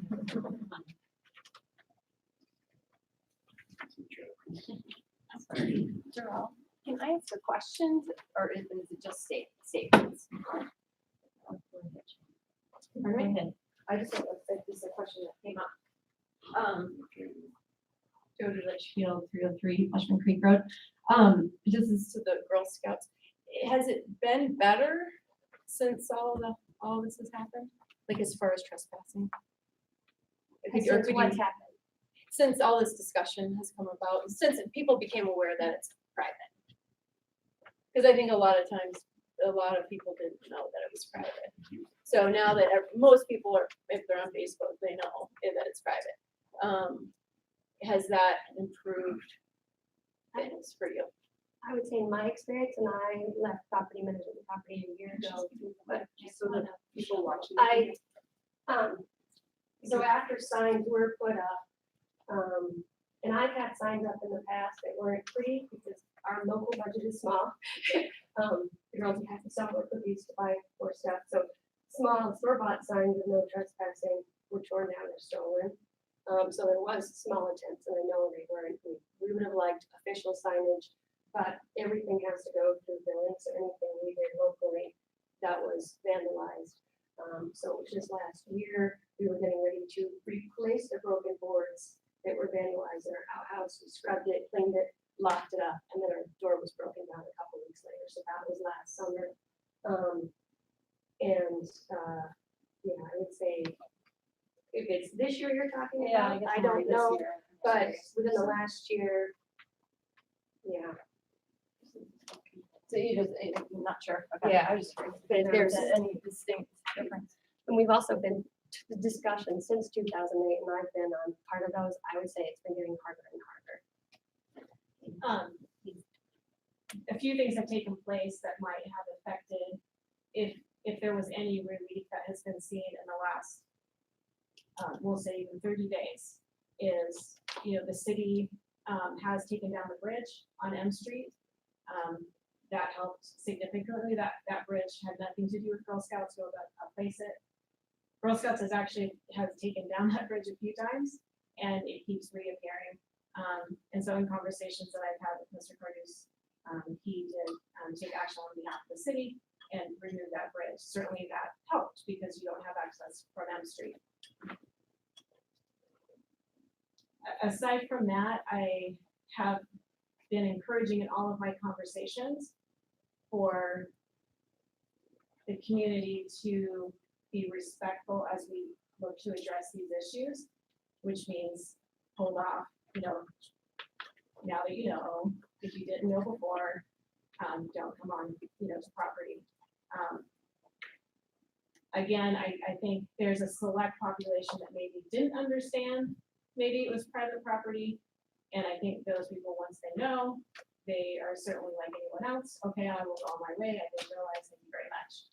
There is also an equal sized, if not greater, but certainly louder side of the community that access the property fully knowing it's private property and don't necessarily have regard for that and would like to continue to use it as they have in the past. So I'm not sure how much relief we've seen. I think the bridge, I think the demarcation from the dog park has had an impact.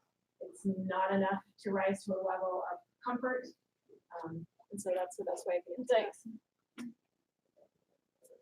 Thank you, Stephanie.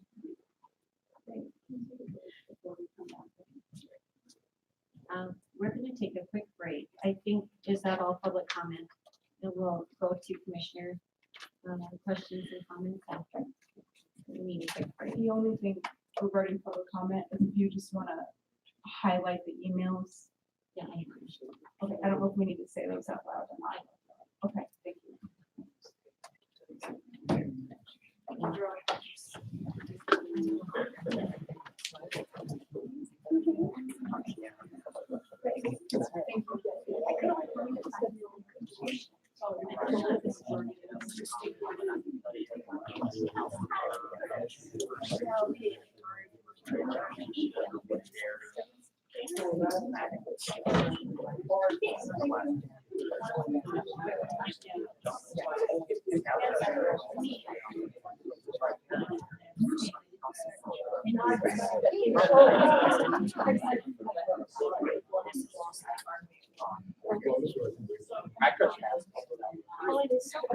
Very good back there, I hear, but here's the thing, and here's the thing. It was a wild. So,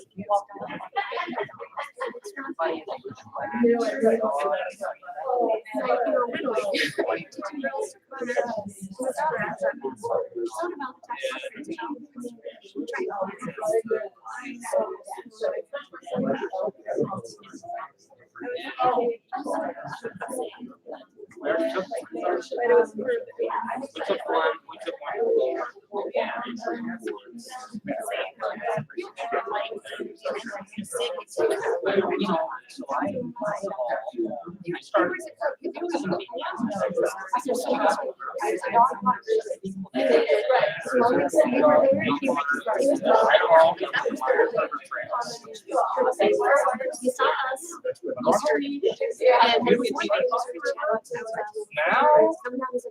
mean, it's kind of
undoing what she just did.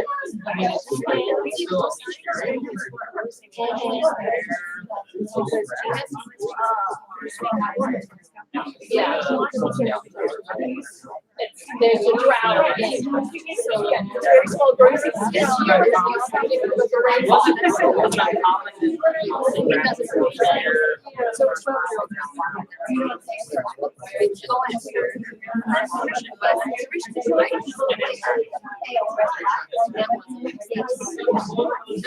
Did you like go in there with plastic?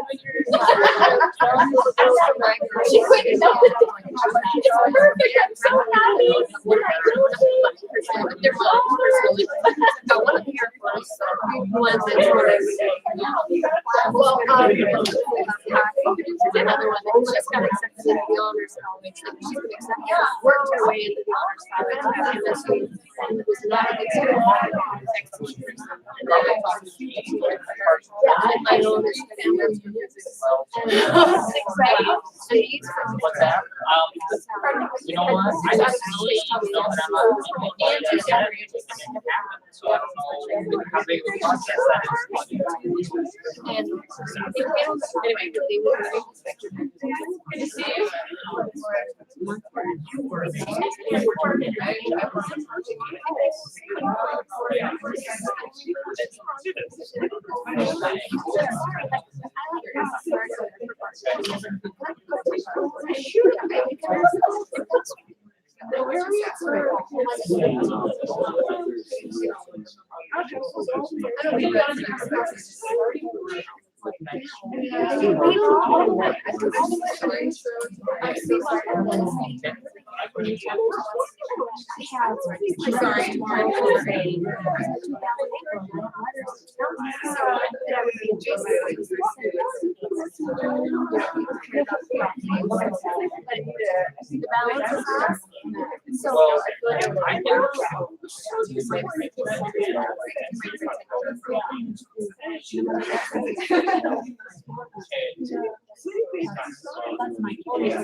How to get there, he knows it.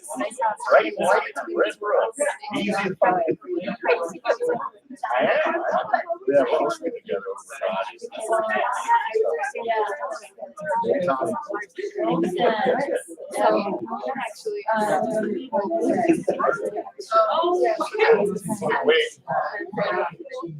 When I go back to my kids today, you hold this conversation.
Well, and I know,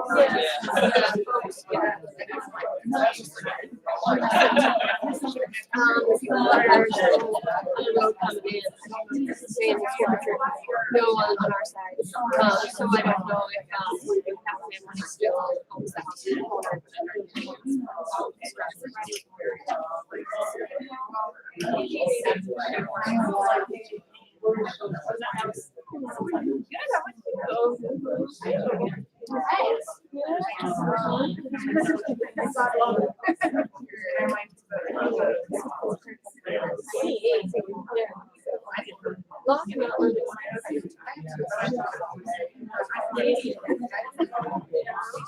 Yeah, I know.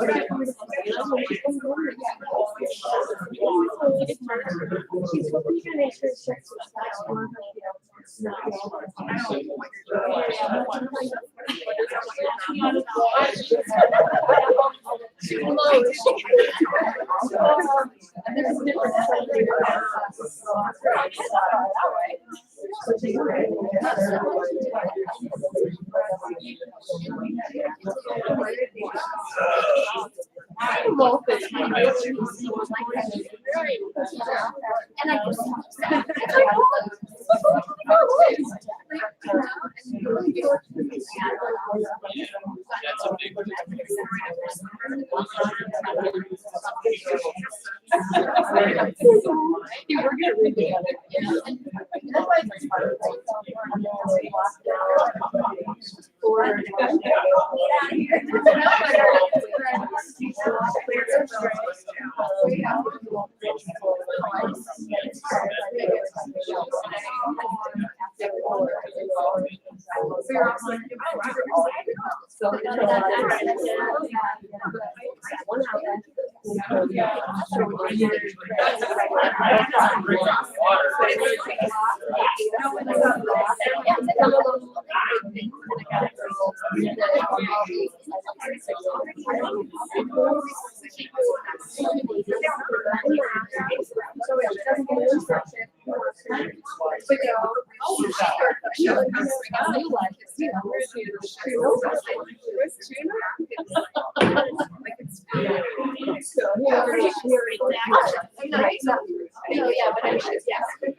We'll get back to our meeting.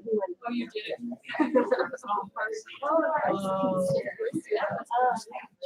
Which area? Yeah. Lauren, sorry about that.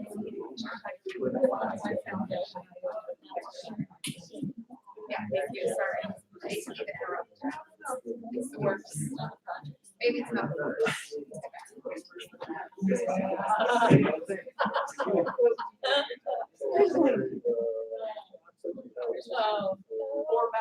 Mel and Warren, can you come on up? Boys. Mel. Mel, come on up. I think I prefer Warren. No. I'll see if Warren's out here. I hear him.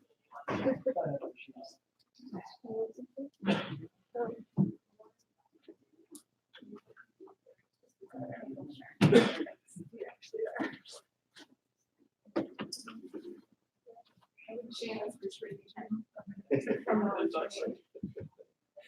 Wash your hands.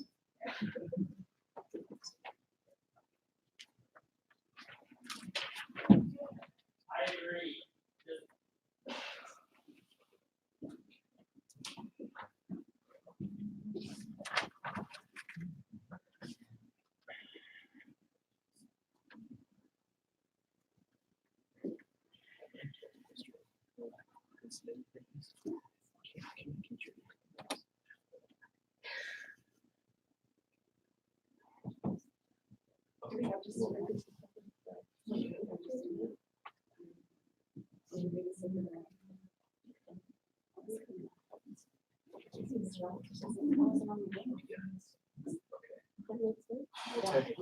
He is quiet.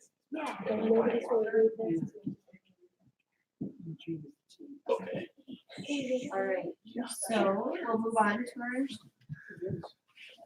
commissioner comments, questions. I do want to just read quickly, I'm not gonna read all the letters we received. We received quite a few. Letters of support or, I don't know what's opposite of support. I did receive a letter from Amber, and she already, a pro or con, but she already spoke up here, so then we have Heidi Hoven in support of negotiating and continuing conversations or working with and I would say all of these were about working together to come up with solutions. Michelle Abaranga, Nancy Kessler, Becca Root, Mitchell, Andrew Mitchell, sorry.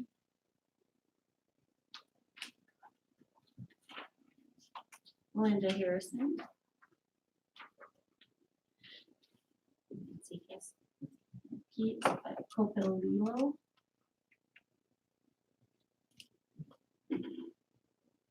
Lori, she already spoke. Melissa Free, Christine Fitzgerald, Chris Fitzgerald, Tim Stevens, and that's it. And those were all in support. And then we have the other two letters from the people that were also here tonight. So commissioners, do we start with just thoughts, questions, or comments from the commission? I see everyone looking at me. So I'll take that as my cue. Megan totally could not have described this better as tricky, I think. And I think she might be gone now, but that was a great word.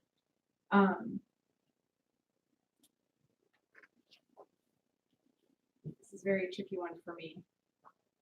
So before I speak about this, as a commissioner, I feel like I need to disclose things to the public and to the other commissioners. I've been a Girl Scout since I was 6 years old. I'm a Girl Scout today. I'm a local leader, and I'm one of the local leaders that took the baton from Michelle and helped maintain the property. There's a small group of us. As a volunteer, I don't represent the council, because I'm not paid. I don't represent the property, and I don't represent other Girl Scout leaders, and I don't represent their issues. Myself, I represent myself. It's just the structure of the organization. So that's just kind of how it works. There's not seniority within volunteers. People have different roles and responsibilities, but we each speak for ourselves. So I'm grateful that Michelle and Faye are the local leaders, and of course Stephanie is the one that represents the property, and she represents the council. So her role is a little different than the three of us. Just some, and obviously as the commissioner, I represent everyone. So everyone in Livingston. So I think it's interesting this talk of sides, one side versus the other side, because I never really hear Girl Scouts talk that way. Girl Scouts is just us, we're just part of the community.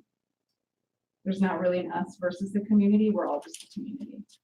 So I think that's just important to note, that we are one. Different missions with the organizations, but we're all part of Livingston. Some things I just want to highlight because it wasn't explicitly stated in regards to this property, and some of the comments that Michelle and Faye made specifically about stream erosion and how the property is used, how much impact there is to the property. Girl Scouts, we all commit to leave no trace.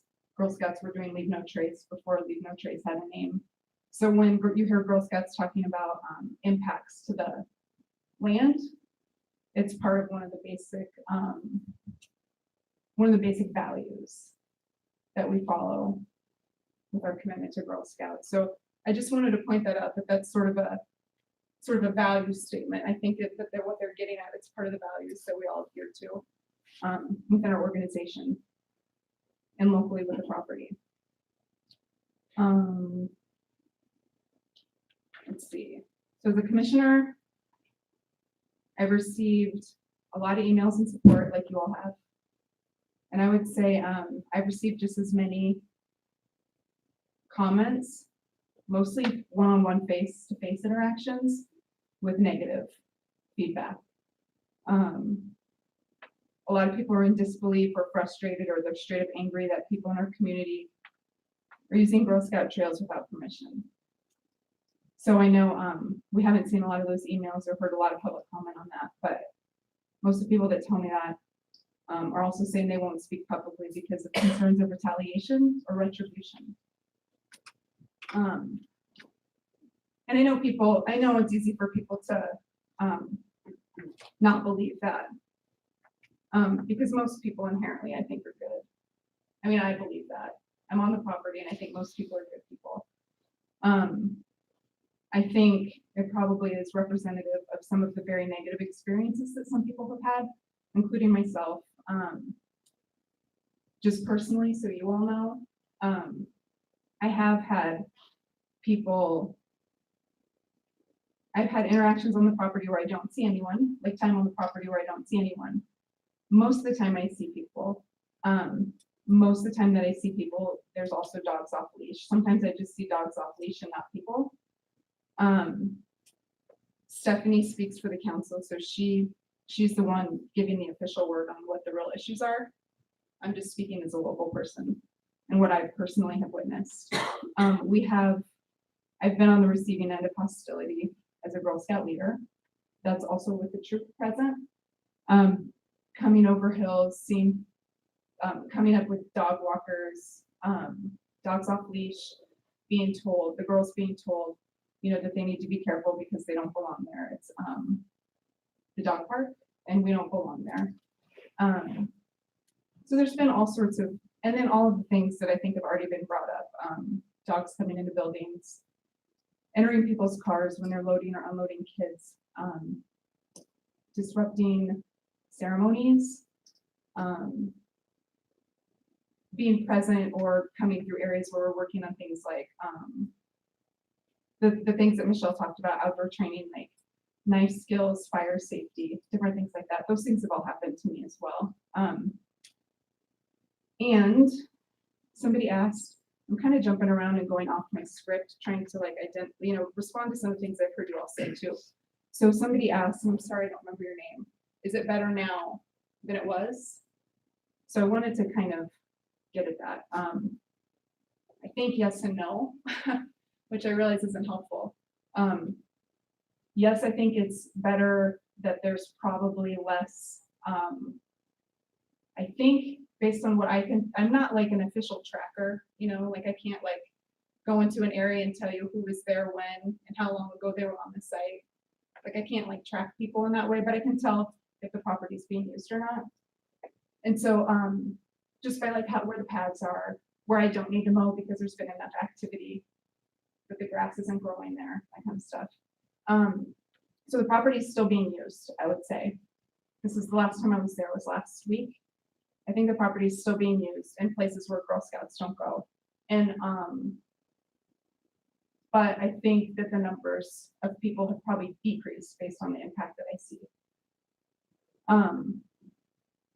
I also think that it hasn't gotten better in the sense that now I'm getting hostility, obviously as a commissioner. Similar, it's the same but different. There's a small percentage of people I feel that are very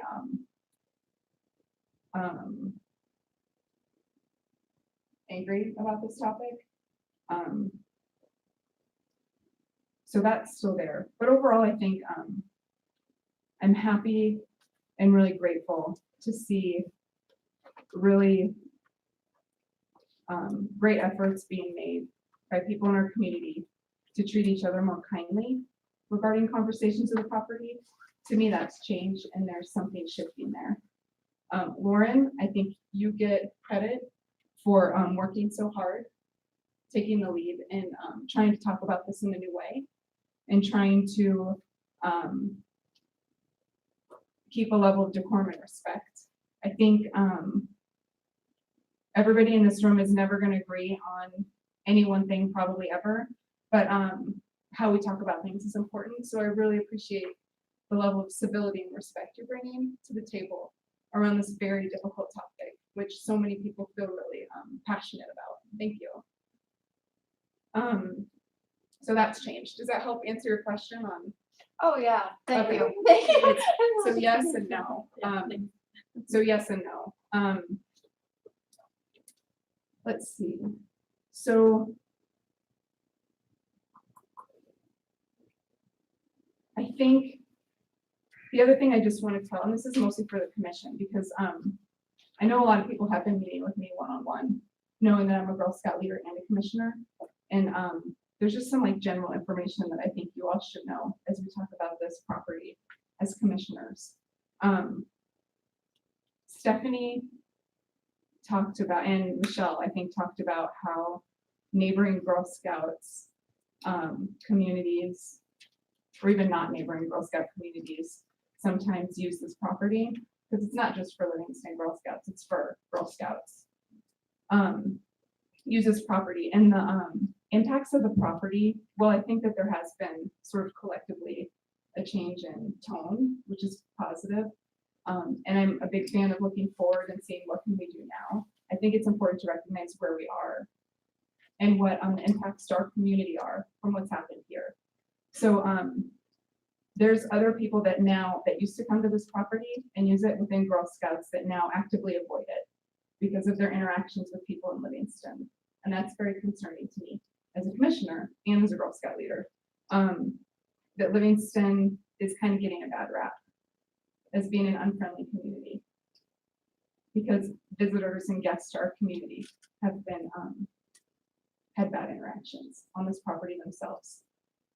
So I don't know what to do with that information other than to share it with you, but that's the reality that we're in right now with Girl Scouts in the region. Some of them have that perception. Let's see. I guess I've been talking a lot and I really want to close it up.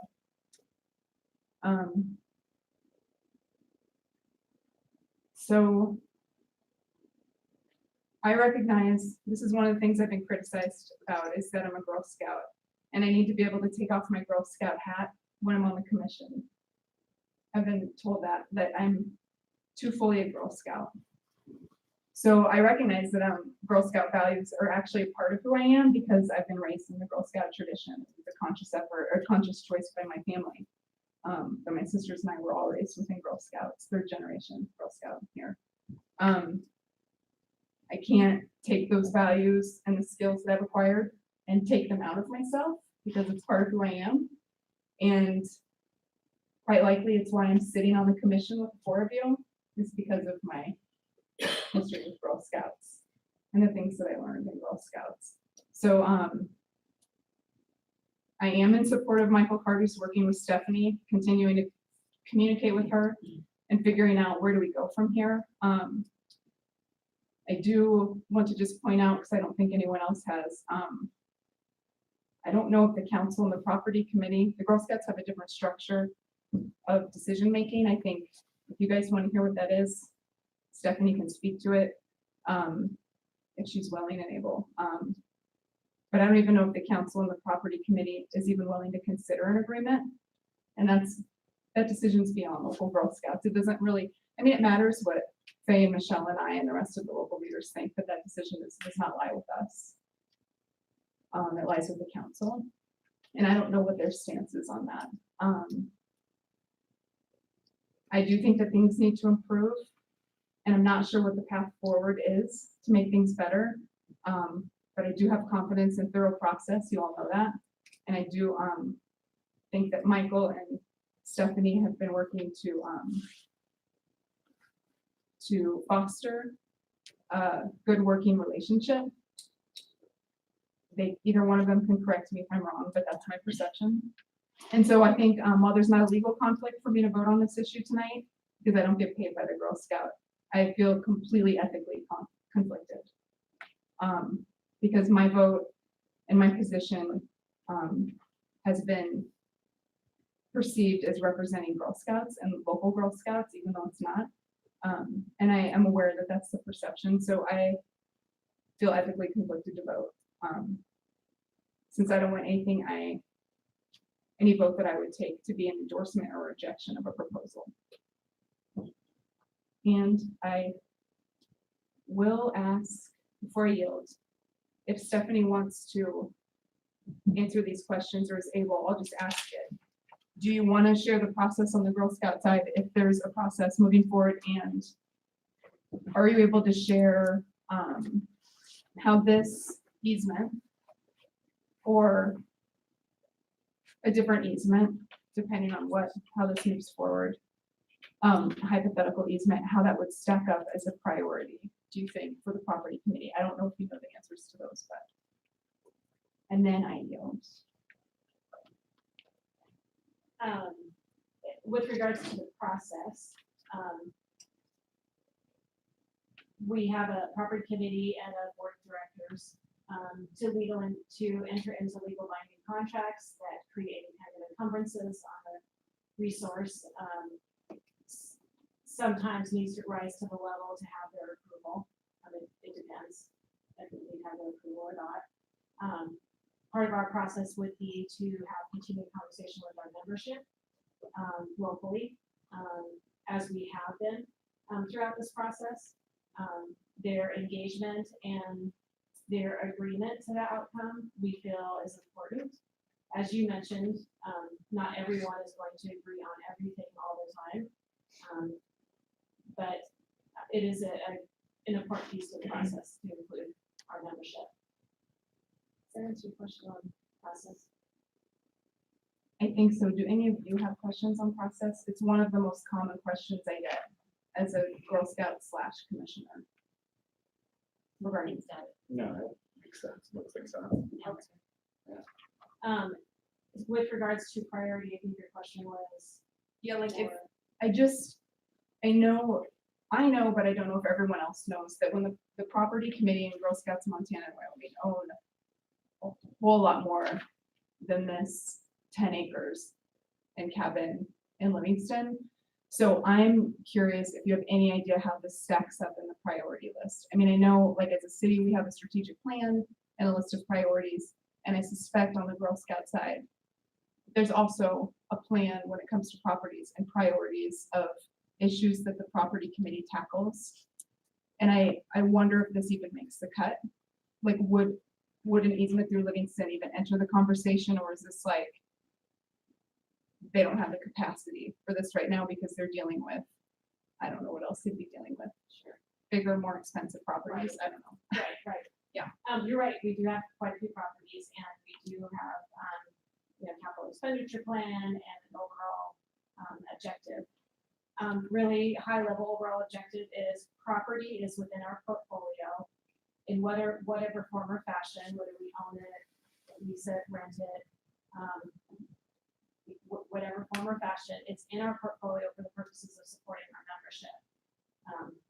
And we review that on a continued basis to make sure that we are stewarding our internal resources appropriately.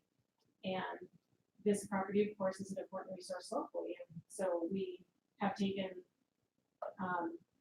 effort and energy to be involved in that and help guide, that effort. In the property that we are involved in, health, safety, and risk management is critical to maintain and address. And so we work on that as a continued basis. This property has an issue that has increased over time. And would the property committee review every single easement ever brought forward? Not necessarily. Would they review this one? I don't know. I could not take what was given to us very, very recently for the purpose of tonight's meeting. I could not take that and move it forward. One, I could not provide a recommendation for them to approve it, and which they would be looking for recommendation and feedback, and my recommendation and feedback would include the local membership position as well. Thank you. And I actually don't want to yield because I forgot I have a question for Jean. I'm really drunk and I take back my yields. I know it's a slow yield. It's I'm merging right now though. I'm merging into the stop lane. There's something that came up tonight that also has come up actually with me, and I, as the Parks and Trails chair, I think you could answer it. I just don't remember. I'm sorry, I don't have the Parks and Trails plan memorized. I probably should, because I love Parks and Trails. But so are there areas? So what's been identified to me is that people want places to walk dogs that are in protected areas. Is that identified, or any other areas identified? I know this is one area, but are there other additional areas that have been identified by Parks and Trails where that could be feasible in Livingston? The one area that has come up recently, it's not an agenda, but a need, is actually a fenced dog park. We have had people ask us if we could work with them to identify an area for a fenced dog park. So, because I don't think this dog park is going away. Yeah. And so an additional dog park, but there's nothing about like wooded trails as being a priority. We had identified the area just south of it, that's adjacent. well, to an the expanded area of Okay. Mayor's That's- Land, that's but what not Not a new area. Okay. I was just curious because it's one thing that I hear consistently about this particular trail is yes, it connects to Mayor's Landing and people want wooded areas, more wooded areas. Well, they do. So- We've talked to the city manager about the wooded area behind the roping marina. If that could Yeah. ever be used for people walking their dogs, so they have some covered areas to walk in. But, you know, so we're looking at those kinds of options. I think the more specific issue here is simply the access from the southeast part of town across M Street, you know, over to the Mayor's Landing. Thank you for that.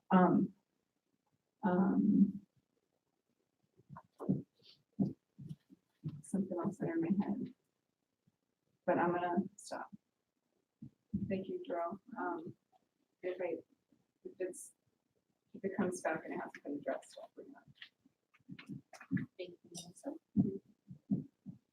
Other commissioners, any thoughts? All right. Well, I think the conversation should still go on, but I think it should be directed 100% by the Girl Scouts. It's not a question of private property, as I understand it. It's also a question, way more importantly, of safety. And if 95% of the people using it are absolutely golden and 5% aren't, that's still way too many. It is private property, basically. In this large an area,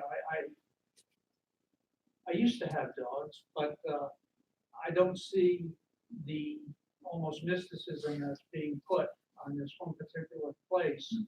I think there are other, right across the bridge heading towards the hospital, there's a trail which provides the same location to the river.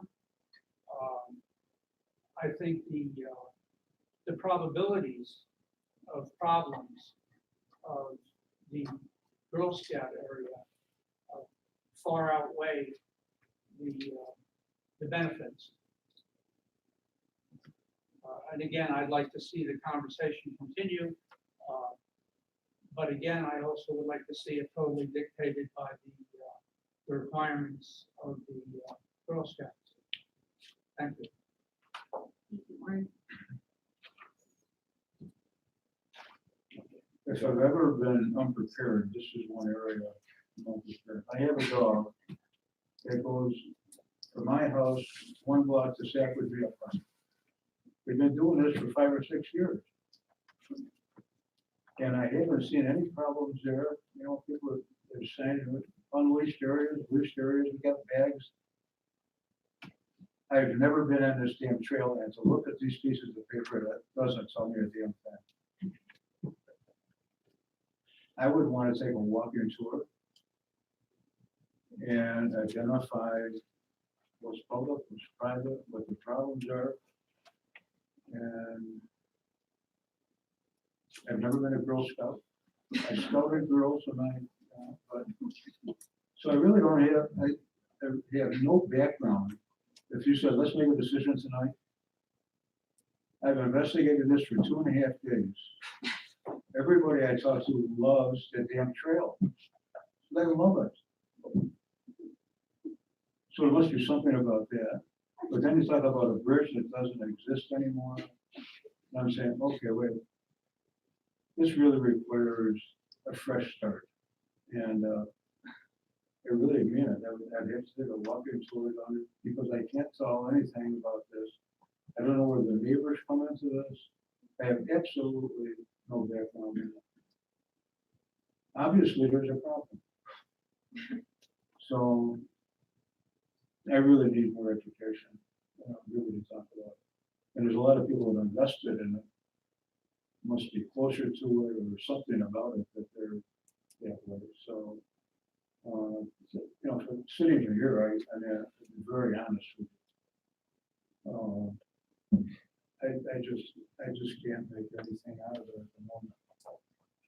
I hope it gets resolved one way or the other. And obviously the trail has some importance and some use. So I'm at the stage now that I need more information. I yield. I'm basically gonna echo what Commissioner Maybe said. The first thing, the first priority is the health and safety of the Girl Scouts, period. The more trails we have, the better, you know, that's great, but this is still on private property. And I think that, I really do think the conversation should be driven by the Girl Scouts at this point. And, you know, it's unfortunate, you know, that there's, you know, a few bad apples after, you know, spoil something that obviously a lot of people enjoy or have enjoyed. And I don't know that, you know, how many people up until recently knew that it was private property. But that's beside the point. But yeah, once again, I echo Lauren's sentiments exactly. Health and safety first, and it should be driven by the Girl Scouts. I yield. All right. I have a couple of questions first, and Michael, where the M Street, that little section where the street ends and the grassy sort of gravelly area that goes down to the creek, is property stuff. That area is a street easement. So it's a street easement for, what's across from that land? Lewis. Clark. No. Sorry, Clark. And M. Clark. That's Clark. Yeah. Clark. So it's a street easement. So Clark, so that's an easement, so that's city. To the creek. Technically, it's not city property, it's private property which the city owns. Okay.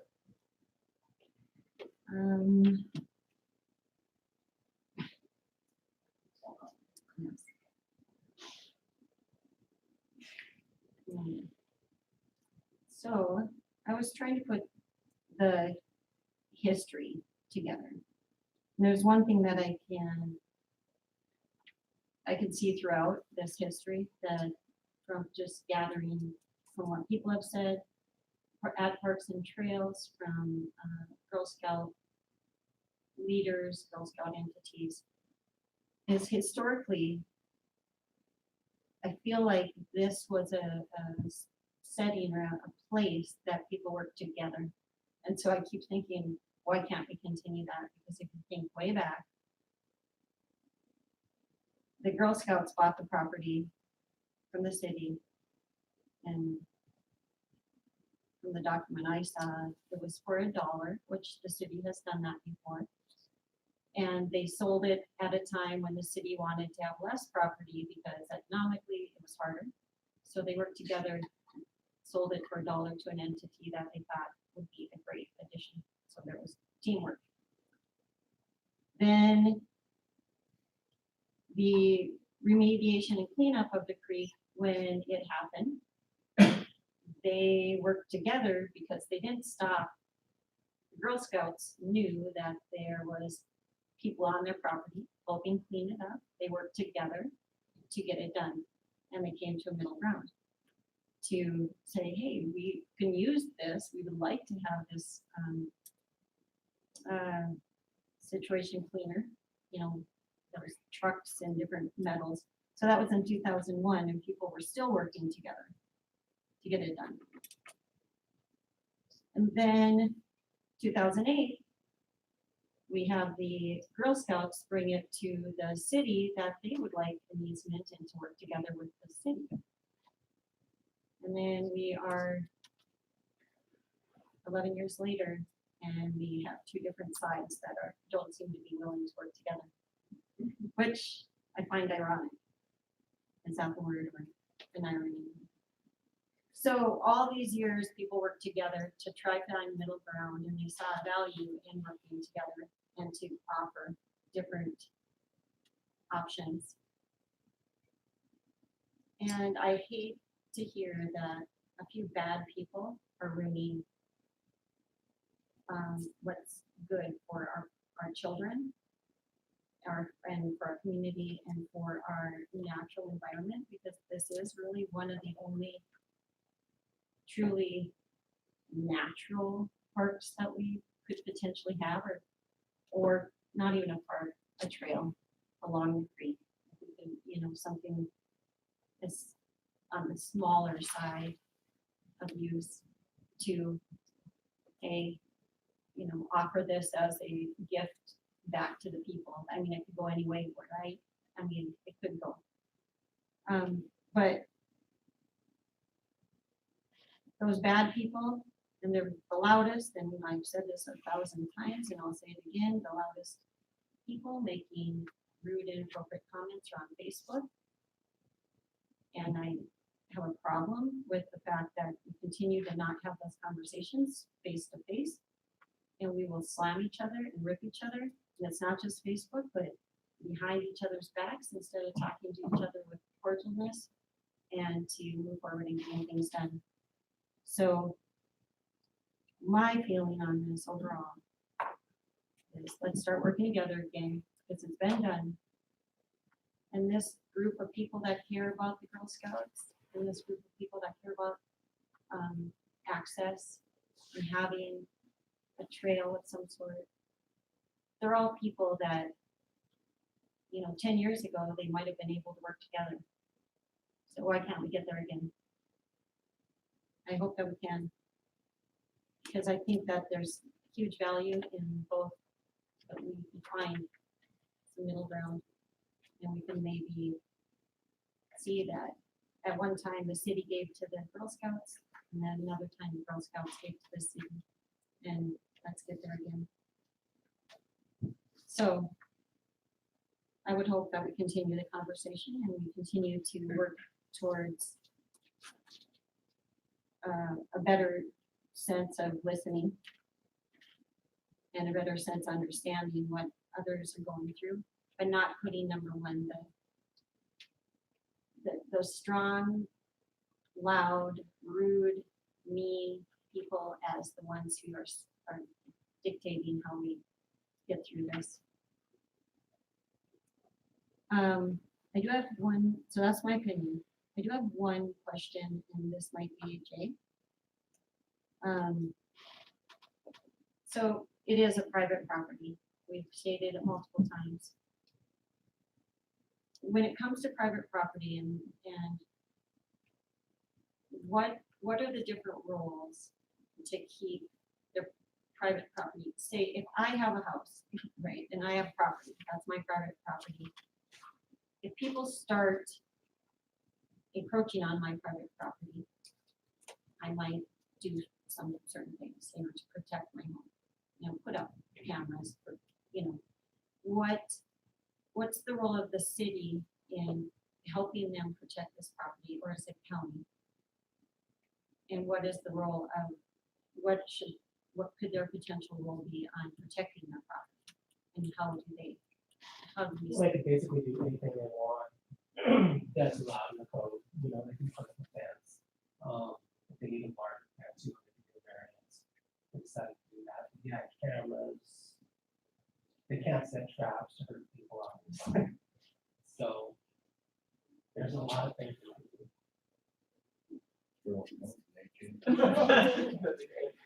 So the Girl Scouts could potentially have to invest in trying to protect their property from the people that we sometimes can stop and sometimes can't. Can I say 2 comments real quick? Because it's pertinent to what you just said. I can't, Melissa, because Michelle, I have to open it then, and then you have to give everyone now. So, Have that question answered. So you answer the legal portion, right? What can they do?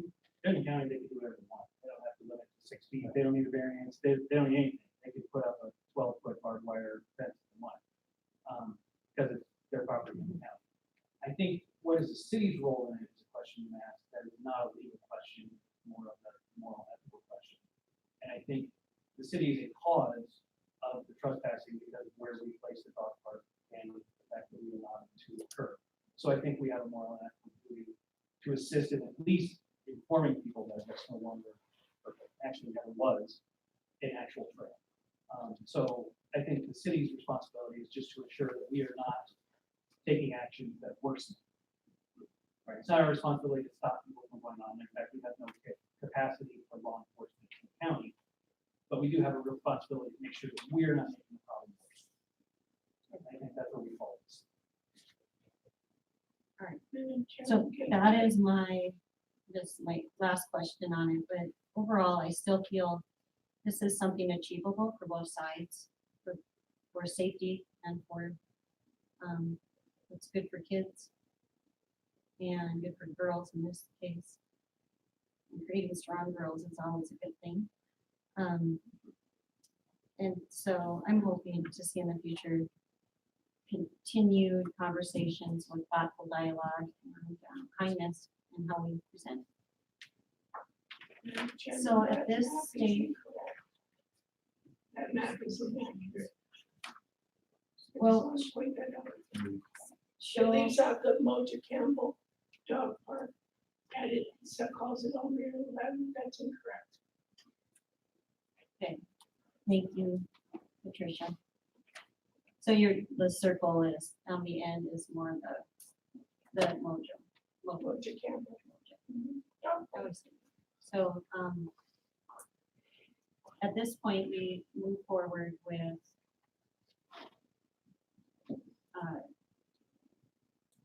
in my opinion, and I guess we're not necessarily taking a total vote on how we want to move this forward, but from what I'm hearing tonight, Stephanie, you had thoughtful comments on what you would like to see moving forward, and that's conversations.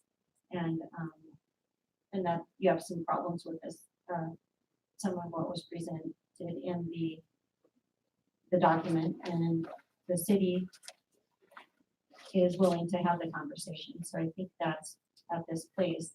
We heard the public, we've heard the Girl Scouts and their wants and needs, and respecting both, and hope, in my opinion, to move forward and just continuing positive conversations. I think this is the first time I think that it's been kind, and I appreciate that, because it hasn't been, according to what I'm hearing from various entities.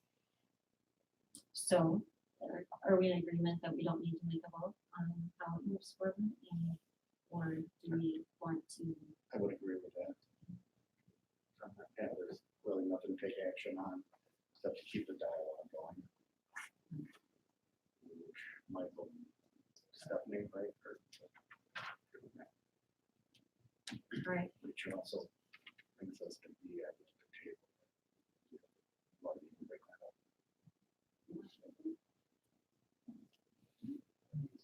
Yeah.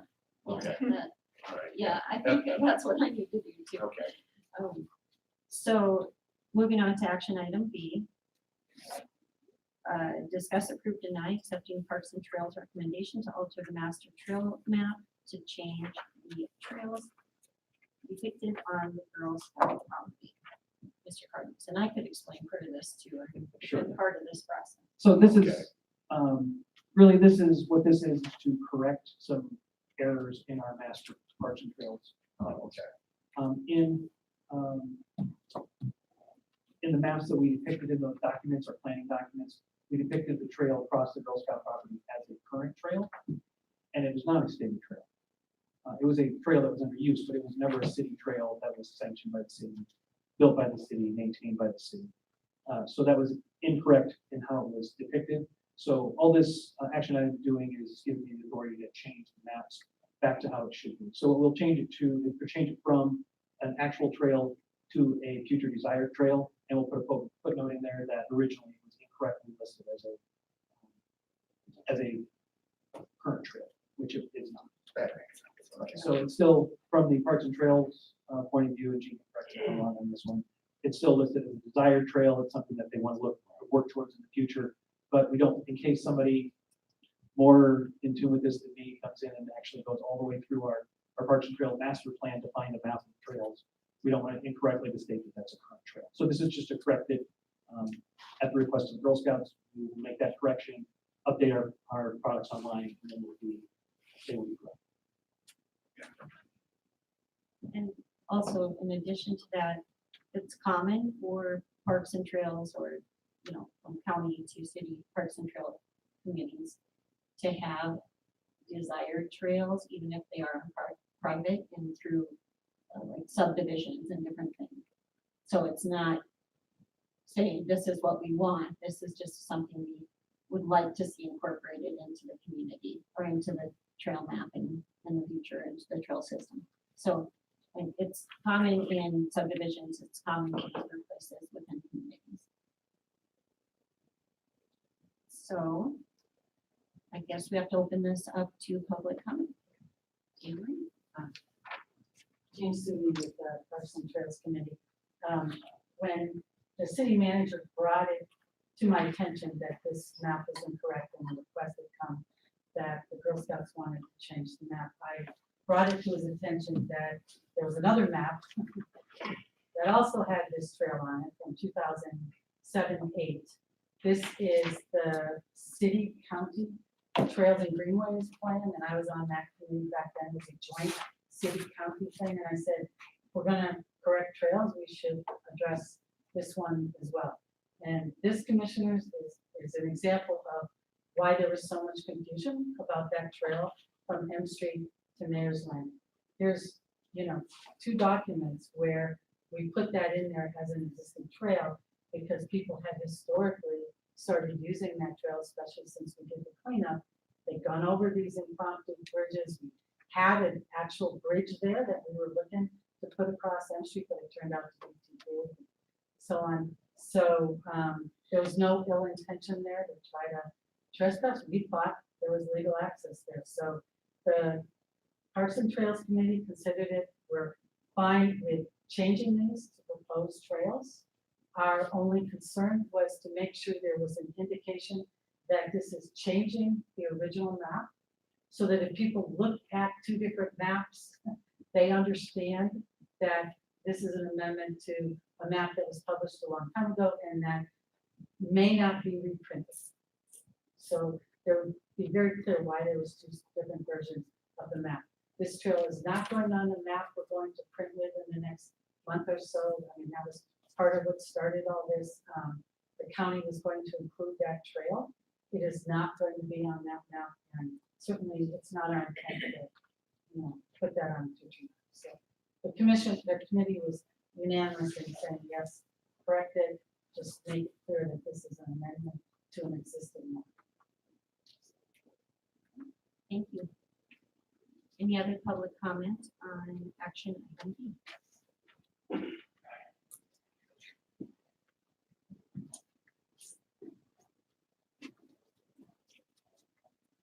Patricia Grabo, 204 East Calendar Street.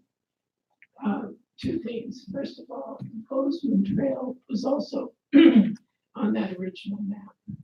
And it was a circular trail, an 8-mile trail that would go across where the Bozeman Trail actually came to Livingston, Montana.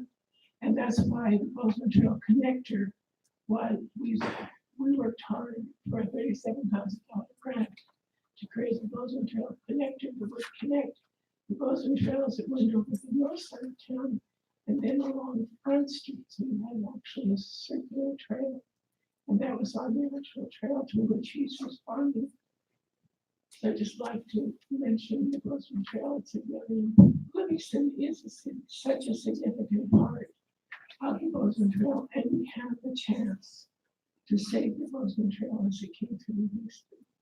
And there is a proposal for $70,000 trail grant that we worked on. Number 1, number 2. I don't want to beat a dead horse, but it is really important that we get that map correct at Mayor's Landing and the Moji Campbell Dog Park. There are 2 distinct things. And that trail that comes in from M Street does not go to Mayor's Landing. It goes to the Moji Campbell Dog Park. And what happened was, after the hard work that was done on the Moji Campbell Dog Park, a really neat sign written up. It was Bill Campbell's dog that died, and it was in memory of the dog. someone came along and vandalized that sign, and it was never replaced. And I was really willing to spearhead a fundraising situation so that we could have the public see that here's Mayor's Landing, and this is the Moji Campbell Dog Park, and that's the Girl Scout camp. And even a map that shows these three things accurately might be really nice, but I think it's terribly important that we replace the Moji Campbell Dog Park sign. It was quite nice, and it belongs just as you enter that trail on the Moji Campbell Dog Park. Thank you, Patricia. Any other comments on accepting the Parks and Trails recommendation? I just wanted to comment on behalf of Girl Scouts, Montana, and Wyoming. So the maps that have come up in question today, through the past several years, we've been trying to look at any misinformation that's out there that could keep perpetuating that access was available. And so we're finding the different various maps and pieces of communication that are reflecting that. And I agree that there is no ill intent. We don't perceive an ill intent by the creation of the maps with the trails. It just keeps perpetuating the wrong and incorrect information, and we'd really like to clean that up. I think that's a really easy piece to start with. And that document, the first one was in the master plan, and I recognize this document as well. I think Park County created a map. I don't know. It's in, I think, the packet for tonight that talked about existing trails. I don't know where that map came from. No, it's a different map. It's This one? yes. This one? I think it's this one. It's like in color, I think, in the. This one? I think it's I don't know if this map is falling under this action item, but it's a map that appears to be put together by Park County. It's difficult for me to determine the source. But again, it perpetuates incorrect information, and it just makes it harder to overcome as we work through any resolution. I do also want to make clear, I've said this in other committee meetings and discussions, that Girl Scouts of Montana and Wyoming's continued discussion with the city or the county and any actions we may take in those conversations shouldn't be interpreted as an intended outcome that ultimately might lead to access. I mean, I don't know what the ultimate outcome is.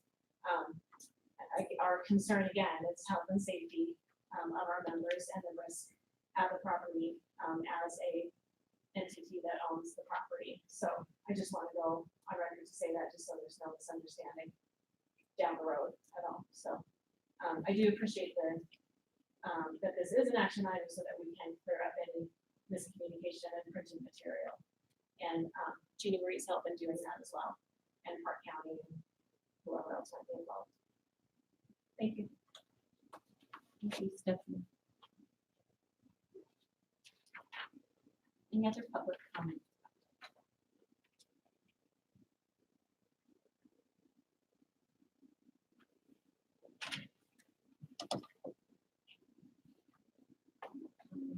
Why don't we first make a motion to extend the meeting? Make a motion to extend the meeting. A motion by Schwartz and a second by Maybe. Roll call, please. Chairperson Hoagland, Yes. Commissioner Schwartz, For. Commissioner Friedman. For. Commissioner Maybe. Commissioner Nunes. Or motion passes. So commissioners, any questions or comments on action item B?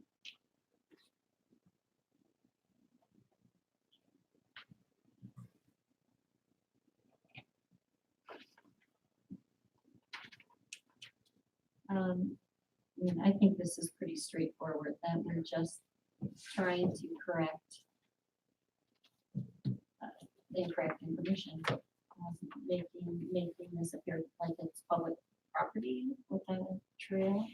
I know the greenways and the county trails map that was included is not what we're referring to, because that's like a wish list in a sense, with some being, actually followed through with and created, or some, you know what I mean, used or not, or planned, or, because there's some things on there that are not actually completed.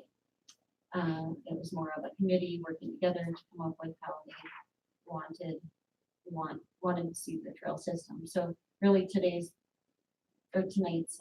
decision is about taking it off of the Parks and Trails master plan, and clarifying that it really shouldn't have been there, as well as the city of Livingston's trail map, correct?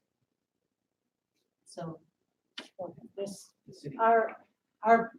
we asked that both of these be changed, the master plan and this. and the greenways, Yeah, because it's That's part of the intended as master plan. existing. okay. No, it's sorry, not I was- part of the master plan, but it is a document we refer to on our website. We thought anything that we refer to on our website should be corrected. So this is the second map that we suggested.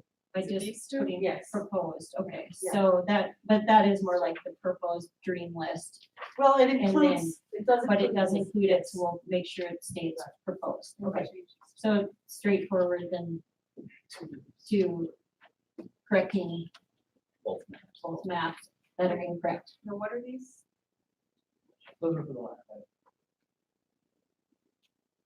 They're in this section. That's like just the Google, Yeah, but Earth. they're in this. was the end of the We got a first. lot of maps. Just another illustration. Near the end of the first. They were in this section, I think. It's just a repeat. The historical one is just, if you look at the one that's in color, that's for like Oh, yeah. more delicate term, those are the trails that have been trespassed. So it's nothing that. No, Is there's this nothing anywhere? official about it. No, that's just an example, so you can see the extent of where people have been. Okay, thank you. And outlined, if you look at the easement, there's some reference to high trail, and low trail. That kind of tells you. Yeah. Thank you. Okay, so do we have a motion from the commission to accept Parks and Trails recommendation to alter the master trail map? I move we accept, action item B. I'll second. We have a motion by Maybe and a second by Schwartz. Roll call, please. Chairperson Copeland, Yes. Commissioner Schwartz, Four. Commissioner Friedman, Four. Commissioner Maybe, Four. Commissioner Newman. Abstain. Motion passes. Next on our agenda, we have discuss, approve, deny, proposed creation of City of Livingston's Citizen Conservation Board. Mr. Curtis. Thank you, Madam Chair. So this is, I think Tom has been covered to speak to this a little more since he created this document. I think this is just I think it's a good idea that the city should look towards. My only concern from the staff perspective is staff time. The more boards we create, the more staff time it takes. I think these are all objectives that we currently look at in our strategic plan. I think there are things that are set as priorities by the commission. And so I think that is appropriate. I think we just need to be careful if we choose to set this up, that it's set up in a way that is not making the position on more staff time, because we already don't have enough. And, so we just need to make sure that if we do this, we do it wisely in a manner that helps, and doesn't hurt. Any public comment on action item C? Yeah, thanks for hearing me out on this. This is a board that a lot of different cities in Montana have. I, for example, based this document almost exactly on Helena's board. I've talked to people who work with the board, I've just over the phone, just talked to a bunch of people in the state who have worked on these boards in Missoula too. And really the crux of this board is to take, in terms of using staff time, do research and inform you guys on these topics of sustainability that are really important to a lot of community members, to alleviate work on your behalf, on city staff behalf, by providing this research to you on the topics. So for instance, when the wastewater treatment plant was built or being designed, when I first got here, I was hearing stories of how YDCC, this group that a bunch of people that were a part of, they were going to working with Chin. Let's go take a look at Red Lodge's solar system that's up at their plant. And from what I understand is that they got on board a little bit late after the bid had gone out and kind of plans were already drawn up. The construction company was already chosen, and you couldn't really influence the plans that much. But if a board like this had been in place, we could have saved money from planning for a solar system ahead of time. So like when I was working with the solar installers to look at the roof and evaluate the feasibility for solar, everyone was like, you know, this is a new building. Why didn't you guys plan to move some stuff to create space on the roof for this? Why didn't we think about that before? Or why didn't we put in structural elements into the room into the roof to reduce our costs? So I think this board is there to provide research and actually, yes, it could take some staff time, or maybe you guys can design it in a way that it really doesn't take much staff time. I'd leave that up to you guys, but really it's to help us on this mission of saving money in the long run. So it's really like to institutionalize the long-term thinking that we seek to achieve in the city. Yeah. That's most of what I say. I mean, the proposal is pretty straightforward. Just a board to advise and recommend, report on measures that the city is taking on, and be a resource really for the city on all these different energy related issues. Yeah. Thanks. Yeah, if you guys have any questions. Any other public comment?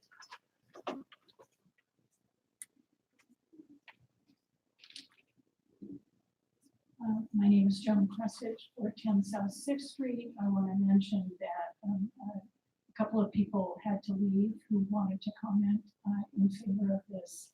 Sean and Jerry Cole, Eleanor Went, and Lauren Dossel. I am very much in favor of this. I think citizen, city, and county partnerships have so much potential. There's a lot of us out in the community. I happen to be the co-chair of the Yellowstone Bend Citizens Council. We've been putting solar arrays on public buildings. We're raising money to do so on the Shane right now. We'll move forward to the Gateway Museum. Those are all projects that benefit the entire community. I know there's a tremendous amount of energy out there in the community to be proactive, and we'd like to partner with you. We'd like to research. We'd like to just be a resource for you. And I think this is a good vehicle to do it. And as Com mentioned, other cities are doing this, and it's a benefit to everybody. Thank you. Thank you, Joan. Any other public comment?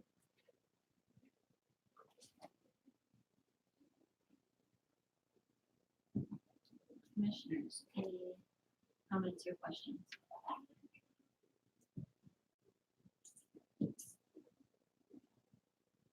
No? Yeah, I was just pausing. Yeah, I think it's a great idea, especially given, keeping in mind what Michael's request and concern, which is something we talk about a lot, the limits of staff time.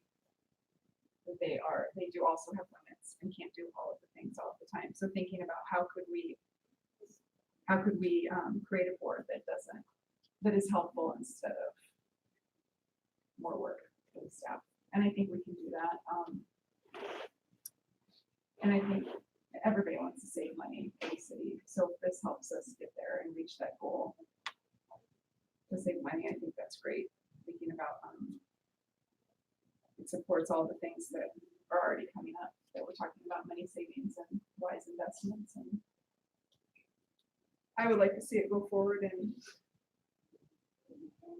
in a way that is respectful of staff time and not a hindrance to staff. Thank you, Melissa. Anyone else? I am going to echo what Melissa said. I mean, as someone on the Parks and Trails Committee, I see that committee as an asset to our community and to our city and to our commission. And I do know sometimes we struggle, not so much with Parks and Trails, but when we add things to the plates of the city, when we have only so many staff members, it could be a challenge. But I think this is something that could really help versus take more time. It could help this, maybe even take time away from the staff doing some of the work. I know Shannon does quite a bit with various projects. And I know Matt, we have conversations and spend a lot of time. So this is maybe a little assistance to them in their roles as well. I like the idea. I'm not a huge fan of having too many committees, but I think this is one that could be a real asset. I agree, as well, and it's time for this too, on behalf of the climate and everything else, and sustainability.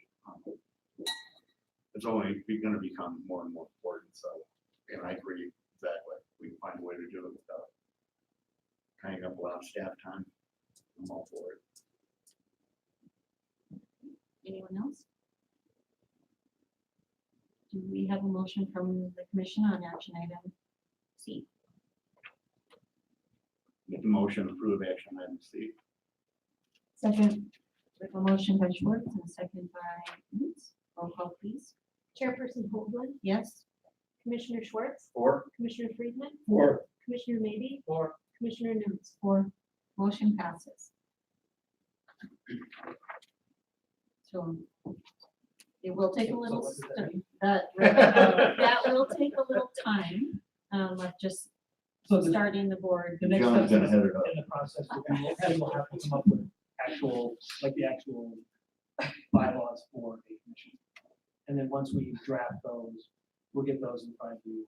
We'll talk about those, because that'll determine number, types of people on the commission. So we'll do an entire set of bylaws for this commission that we can put back in front of you in a month or two. And then once those bylaws are passed, then we can actually look. We can't do that in reverse where the board starts to work through creating the bylaws. Well, we could, so we would know how many people will be on the board, and we would know. Could we accept like recommended this recommendation? I think it's probably the wrong order, only because, let's say we accept this recommendation, and then we decide we need less, and we have something off the board. I think it's just better to, I mean, I absolutely take input from a lot of people, but I think it'd be better to create bylaws first, and then start the commission. And we're trying to streamline it anyway with our bylaws being pretty Yeah, much look the for- same, yes. but directed towards whatever goal they have. Do you see these bylaws being significantly different than the draft that came before us? I can't remember when that was now. Was it in the spring? There's draft by us, like this draft set of bylaws. So we and actually, standards. we approve those? Oh, So okay, those are thank the- you. Well, yeah, so what is different about this then, other than the, It would have to be slash mission? actually making sure that this is exactly the numbers we want on it, exactly the mission, so we have to just put it in there. And like, we all have to talk through, do we actually want a commissioner on it? If we do we want to pull a commissioner off of a different commission?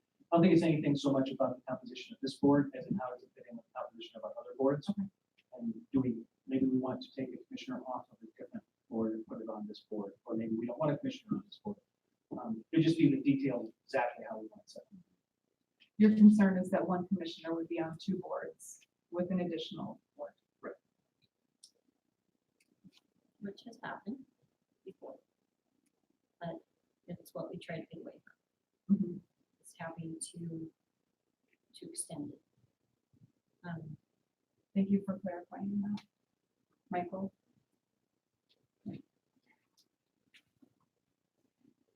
And there is a link to Missoula's bylaws for what it's worth. It's all. And Red Lodge is smaller, are they a charter government or are they, I'm sure what there was form of government. I'm just thinking of comparable communities to look to. Cut and paste. I'd like to offer some time to city staff, so I can do some of that work or whatever you need to get done to have that done, I can help out with that too. Just let me know. What a fantastic use of resources. Not how our Yeah, city I- staff.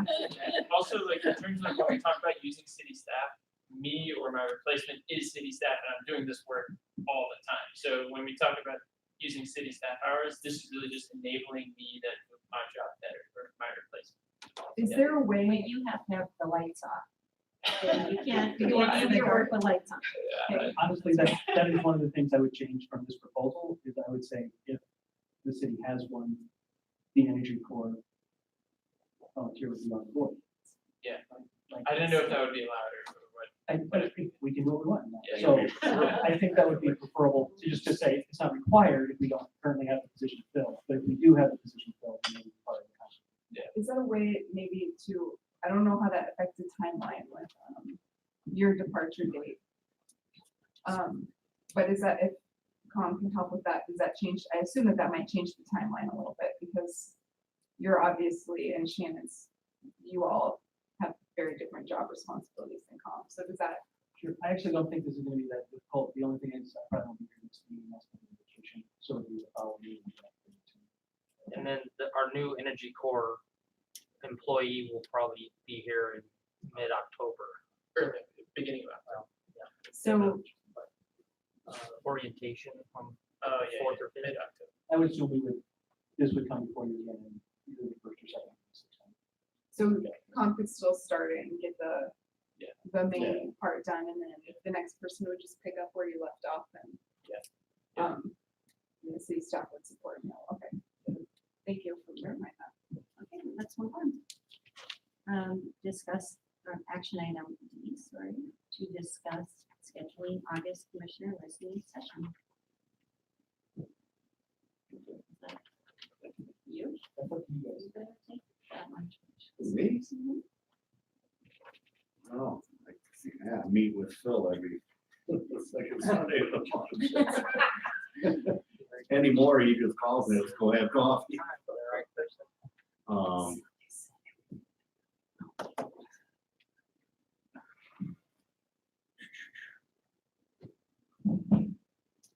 I think there's value to them if we get people there. You know? But that's early Saturday morning and,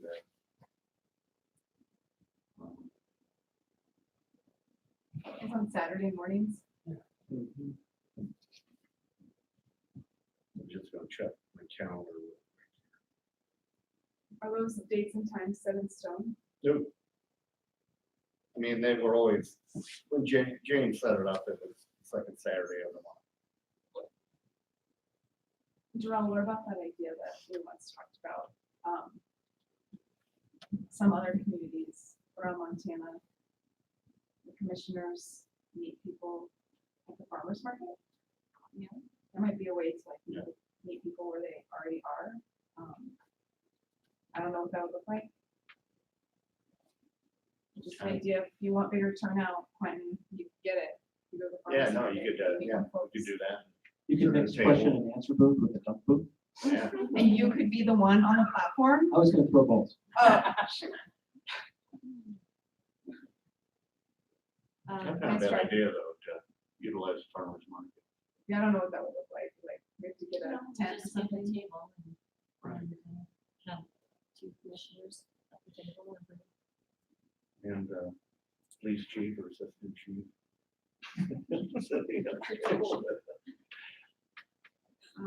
In case somebody gets out of hand. Do you want to schedule, just continue one in August, or do you want to wait and then let's rethink and maybe Let's rethink it September, propose? just because. Yeah, and propose, and we can do that, just you can sort of hit that without having it Yeah, as an exactly. action necessarily. Yeah. You can decide, but then if commissioners want to go to farmer's market, we do that. Yeah. We could add that for now, and then until maybe in September, we do another. Yeah, then we race. can, yeah. we come Like- up with, Maybe a coffee shop or something, then, you know, where people have a little snack. Right. Yeah, that's why it's so nice. Go ahead, go ahead, go ahead. Yeah. And, Okay, so we're not moving, yeah, nothing there, yeah. looking at September as the next, potential next listening session. All right, Yeah, once farmers market. yeah, first one, I think, the last week of September. Check with whoever, see about that. I would do that. Yeah, I would. Write it down. Okay. So next on our agenda, we have discuss changes to chapter 4 titled Animals of the Livingston Municipal Ordinances. Mr. Carnes. Thank you, Madam Chair. So the last couple of weeks, there's been a lot of questions about our animal control ordinances. So this was just a discussion opportunity to ask any questions about limitations, changes, things we can do differently, things as they currently stand. So it's really just getting your questions on what the ordinances are, how they work, and how they can be changed. So why don't we open up it to public comment on, or questions on the ordinance and go from that. I know there's been a lot of talk on some situation in town with the hoarding situation, and I do want to just preface that one of the things that I've been talking about with Michael and we have as a commission as a whole is working towards really rewriting a lot of our ordinances so that we're better at taking care of animals. Or in state law kind of restricts us some because we have a pretty lenient laws when it comes to animals. And so in my opinion, we do need to move forward with ordinance changes and rewrite so that we can do what's right and what's right for animals in this case. So I think we should start with any public comment on anything you have. We're going to keep this going as far as rewrites of ordinances. This is just one of them, but a very important one. And there is a lot of miscommunication and misinformation as to steps or various things that have gone on in the recent past. And so this would be a time if you have a question or any thoughts on your feelings towards how we should start thinking about this as a city to help with ordinance reviews and rewrites, or this one in particular. So any public comment or any questions?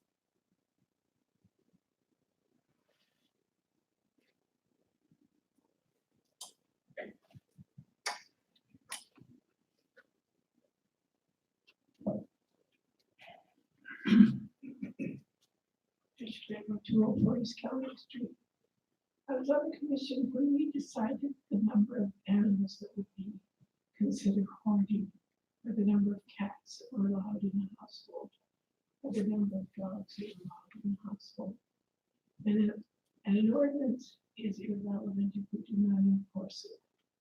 We've had such a history in this community of setting a limit of number of cats or dogs that are allowed in the household and not enforcing it. So it is an interesting thing to attempt to rewrite ordinances, but then you have to consider the teeth. What is it that you're going to do that creates a consequence for the person that has 10 cats in their house? And ultimately, the hoarding situation with the cats out of the animal shelter is non-enforcement. So I just would caution the commission on having gone through this whole process myself. I think the more important part of the ordinance is the teeth. Just a comment. Tricia. Any other public comment?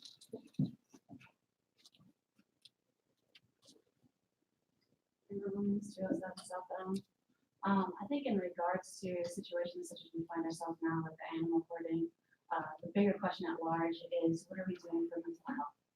Because that's the underlying cause. And so as a community, it does no good to try and prevent our neighbors from getting to a circumstance that is poor for their health and the surrounding neighbors.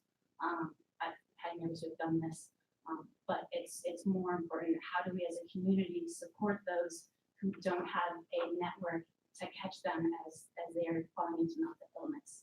And that's where we are as a greater community with the state funding, with federal funding. There is literally no mental health care facilities available right now.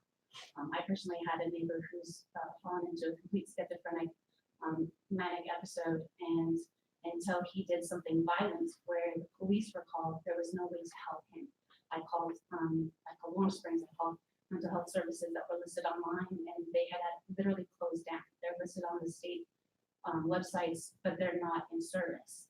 And so I think it's great to look at ordinances to try and help people when they can't help themselves in this fashion. But as we do that, if there's a way that we can simultaneously do it, recognizing what the root cause is, and that truly is the lack of mental health services in the community. Thank you very much. Any other public comment?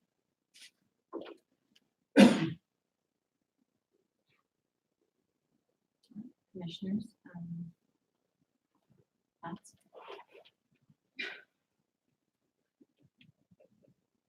Again, they're all looking at me. Well, because you usually speak first.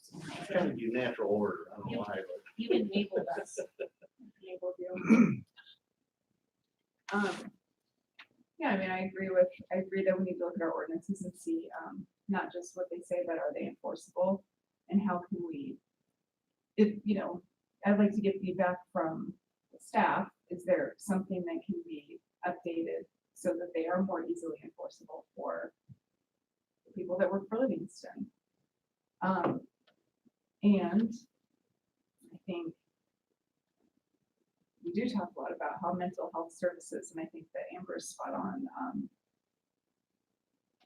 That is a resource that does not exist in Livingston the way we all wish that it would exist in Livingston.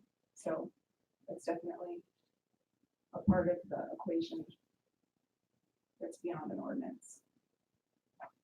That's something I think staff has identified, and I'll just say it in case everybody hasn't already heard it, but I know that was part of our conversation during the meeting with the strategic plan when we were talking about a community center, and some people are calling it the indoor pool, whatever you want to call it, but having space there for mental services to try to get something back in Livingston for people who need it. So I would love to hear if the staff has feedback too for us on what their thoughts are, because I think they've been thinking about this for a long time in depth. That's what Do you have any comments? Yeah, I do. I just have a couple quick comments. First of all, I think there's a misconception on that the ordinances weren't enforced, because they were. It's just the only enforcement mechanism for having over the limit cats is a ticket. You can't seize anyone's animals if they're over the limit. That is not part of the ordinances. So all you can do is take it. So there's Poorly written. Well, I will tell you, the state of Montana is very cautious about a government being able to seize private property at any time, especially when you're going to enter someone's home to do it. Because I don't think we really want to get into a position where if someone has an extra dog, we're sending the cops with a warrant to seize their dog. That's really not the intent of the warrant or the ordinances. So just for the record, the city cannot impound any animals unless they are not on the owner's property. If the animal's on your property, you cannot seize it. The only way we can seize it is if they are convicted of animal cruelty, not charged with animal cruelty, not suspected of animal cruelty. They've actually been to a district court and convicted of animal cruelty. Then you can seize them. But that is the only legal right we have. And change for us because we are a general powers government. And this takes it to an entirely technical and not very interesting portion of the conversation. But because we are a general powers government, we cannot create our own ordinances that are more restrictive than the state's. And since the state has weighed in on this particular item, we would have to follow the state's law for it. So our own form of government is limiting what we can change in our ordinances. So there's that, just to make it easier.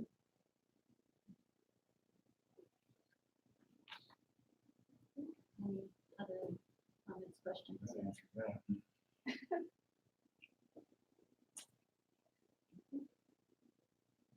So we're not making a decision tonight on an ordinance rewrite for sure. But we, I think, are saying that we see, and I think as a commission, you've said multiple times that we want to see ordinances reworked to reflect more our community,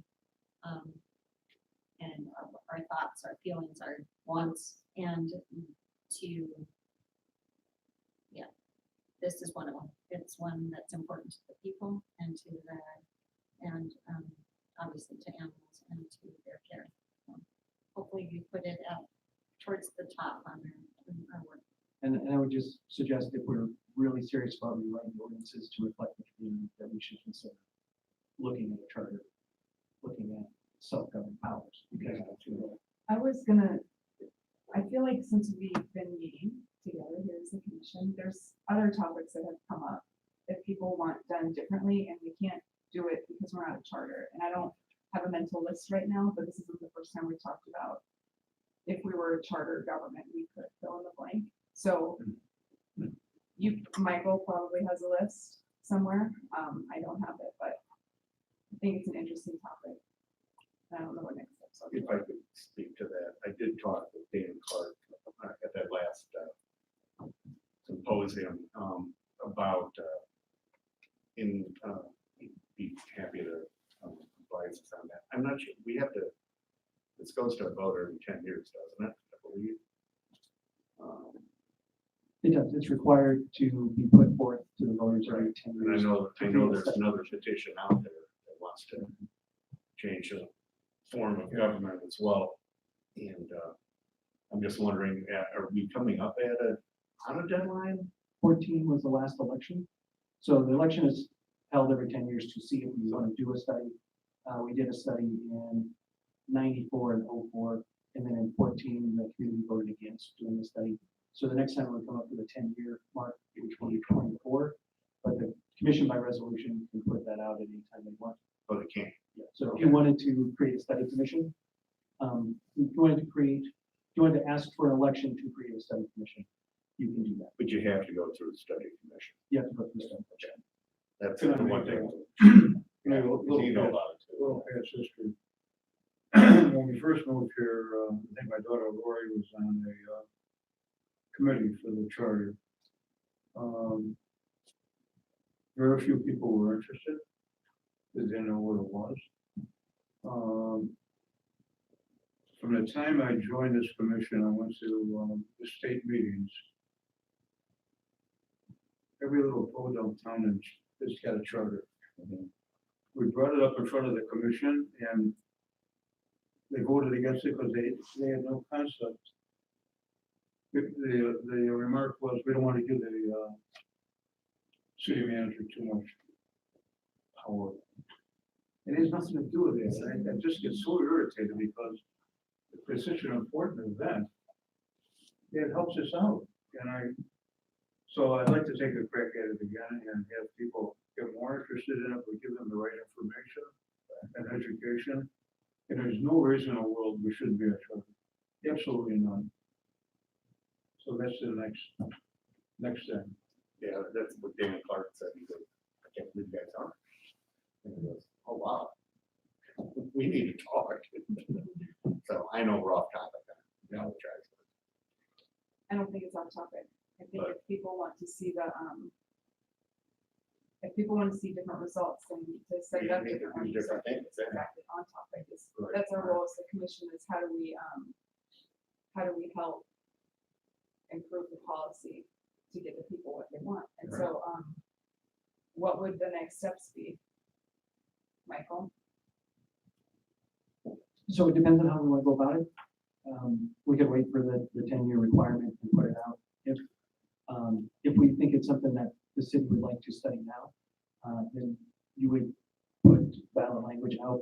We'd have to do a resolution for creating a study commission. I would probably miss the deadline for the November election. I think it would have to be done by the 10th. There's probably not enough time to get that done. But we could hold a special election when we could look at the next general election or however we're going to do it. But there are requirements for how it would go out on the ballot and have to be noticed. But in general, it's not a difficult process. It's just a matter of the commission saying by resolution, we would like to hold an election on creating a study commission. Yeah. So, yeah, we'll put that on the front burner. Dispose of that. Well, let's put it on our list of things to do and coming up and putting it on the commission agenda in the future. So in the fall sometime. I mean, would it So help if I talked to Dan Clark and got some information ahead of time regarding that, or? I'd like to suggest that we set up either a special meeting or a night that Dan can come and we schedule. Speak to it. And just give the differences between, hey, what's the difference between the charter, what are your options in the charter? And in reality, your options are whatever you want between the charter. You can still create any form of government under a charter. It's not like a charter is a certain government, it just is self-governing. You just have self-governing powers instead of general powers.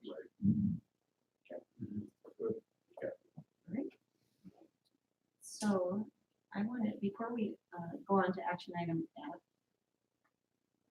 is this, I feel like this is an extremely important issue that people have wondered about, or I just worry we're running out of time to really have a good discussion on this tonight. Can you give us the timeline before we move on to presentation? The timeline for Where we're at on this decision and how soon we have to have, on discussing closing the road. oh, okay, are we on to E or F? Yes. Okay. Oh, yeah. You're still. Sorry. That was, so this comes at a request of the Montana Department of Transportation.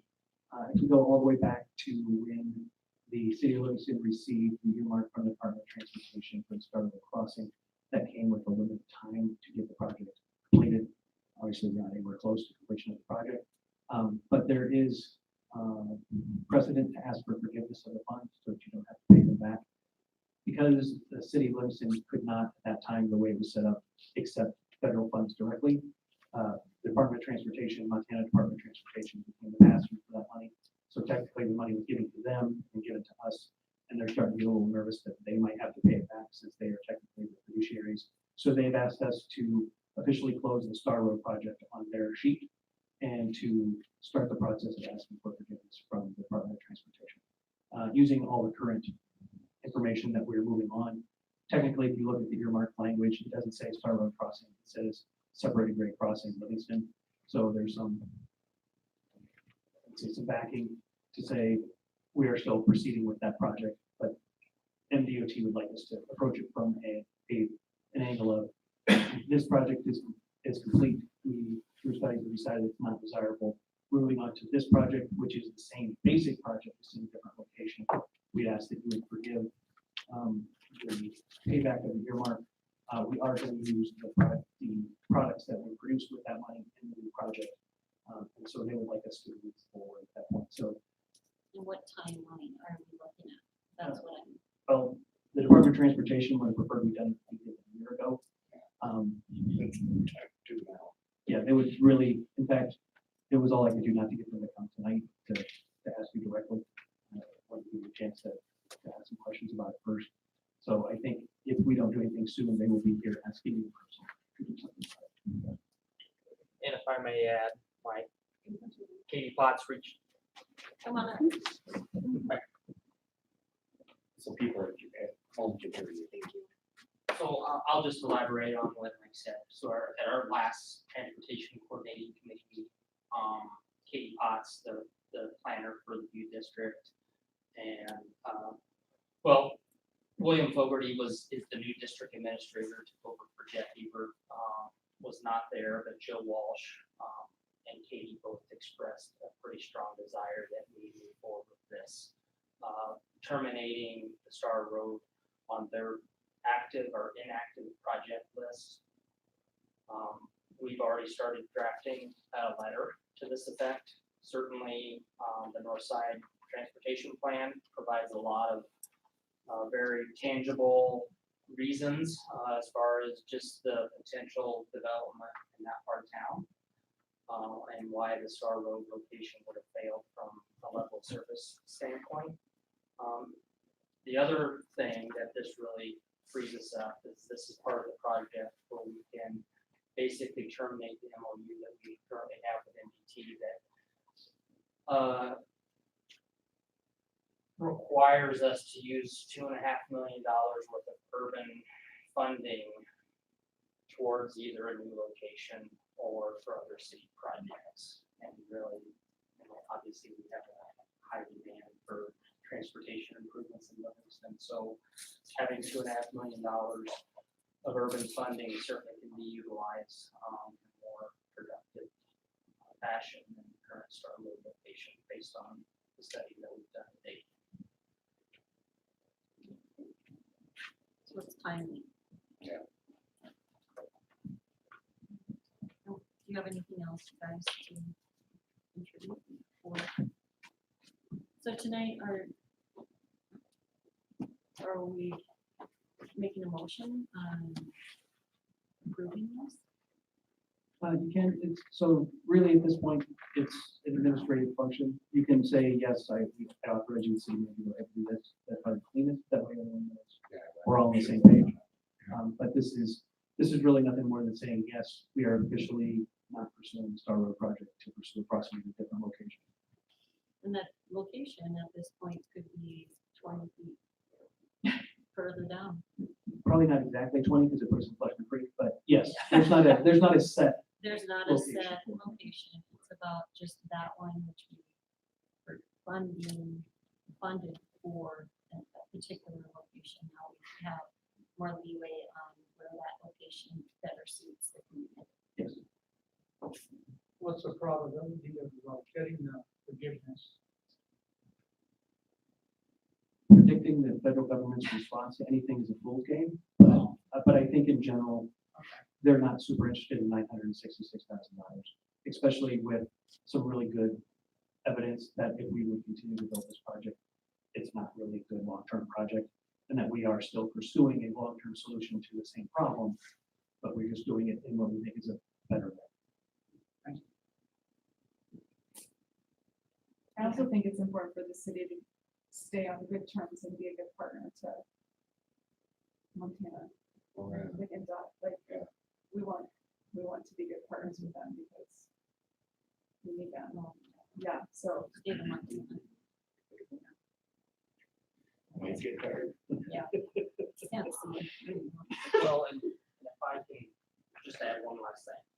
I think it really bodes well for the city of Livingston that we have formed this partnership with MRL in this build grant.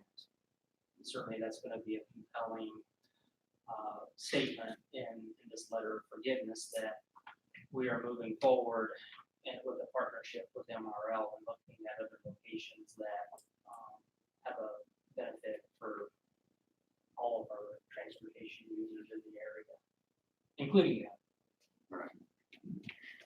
This is just a request for forgiveness, doesn't mean it's gonna happen. So we still have that potential down the road. Any other questions before we move on to public comment? Public comment on action item F. Any public comment?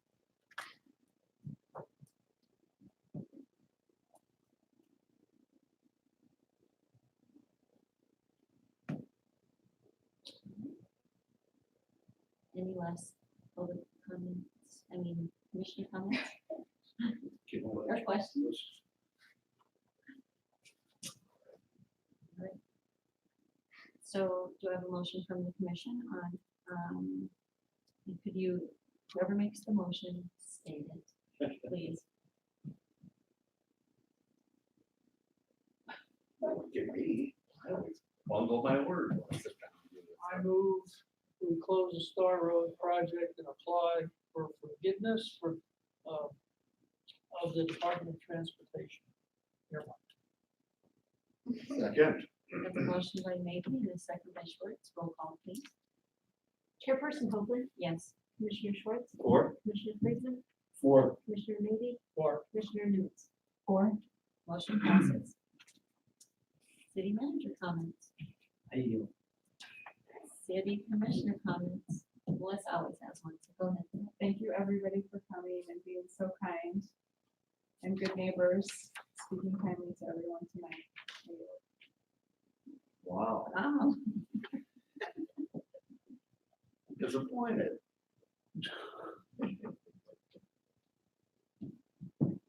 Warren. I would, like to say that the trail and, Girl Scout situation, gets, squared away and hopefully, everybody's, best. And I just, I would also like to keep the main, goal in mind there, that, the health and safety of the attendees of the Girl Scout camp should be the #1 priority, and everything else falls way behind it. Thank you. I will be missing the next meeting, which is happening because I won't be in the States. We're going to Ireland for 2 weeks. And we won't be back until the 26th, so I will be missing the 20th.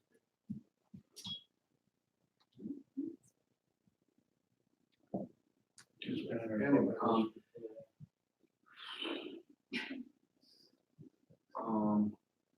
So I can't open that email, but now, regarding Robin Lane's Meadowlark, thanks for getting back that guy about the junk vehicle. I did drive by, whose property is that anyway? Somebody maintains it, obviously, it's mowed. You know, going up against the off-ramp. Yeah. That's actually, it's either county property or it's the federal right of way. Federal easement. Okay.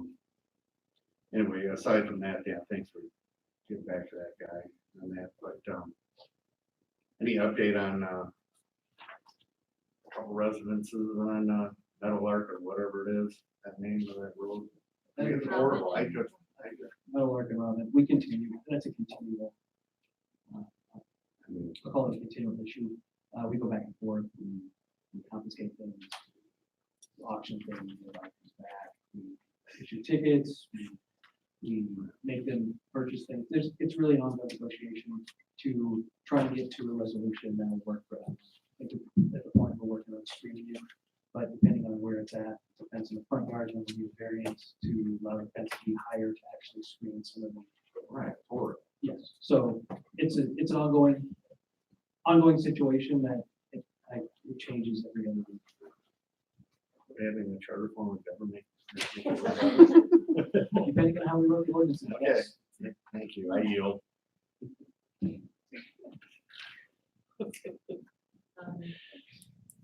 I'm gonna just make one little statement about, it's gonna be my soapbox for the rest of my time here, but, commission, when we have commission meetings, we're very, overall, people are very thoughtful, kind. They listen to each other. We're not screaming and arguing and yelling out. And I want to see more of that coming from Facebook, and I'm going to do my Facebook rant. But Facebook has become the bane of our community in that people treat each other so horribly in such a way that they would never, ever do it to their faces. And I've never seen it happen the way I see it on Facebook, where they will take each other apart and take each other down because they don't have to look at each other in their faces. And my hope is that we start just talking and stop being mean and stop using Facebook as your platform to validate being mean. That's all I'm gonna say tonight. So we're to the end of our meeting. Do I have a motion from the commission for adjournment? So moved. Second. We have a motion by, I usually don't say that, I've switched the words. We have a motion by Schwartz and or motion by Friedman, and second by Schwartz. Roll call, please. Or all in favor, there it is. I lost my way. Aye. All opposed? This meeting of the Livingston City Commission is adjourned at 9:21. Really? A little frustration.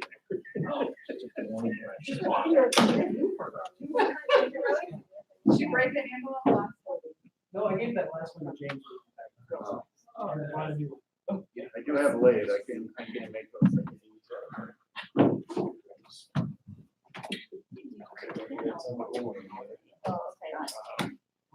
Thank you, Lisa. That was an amazing job.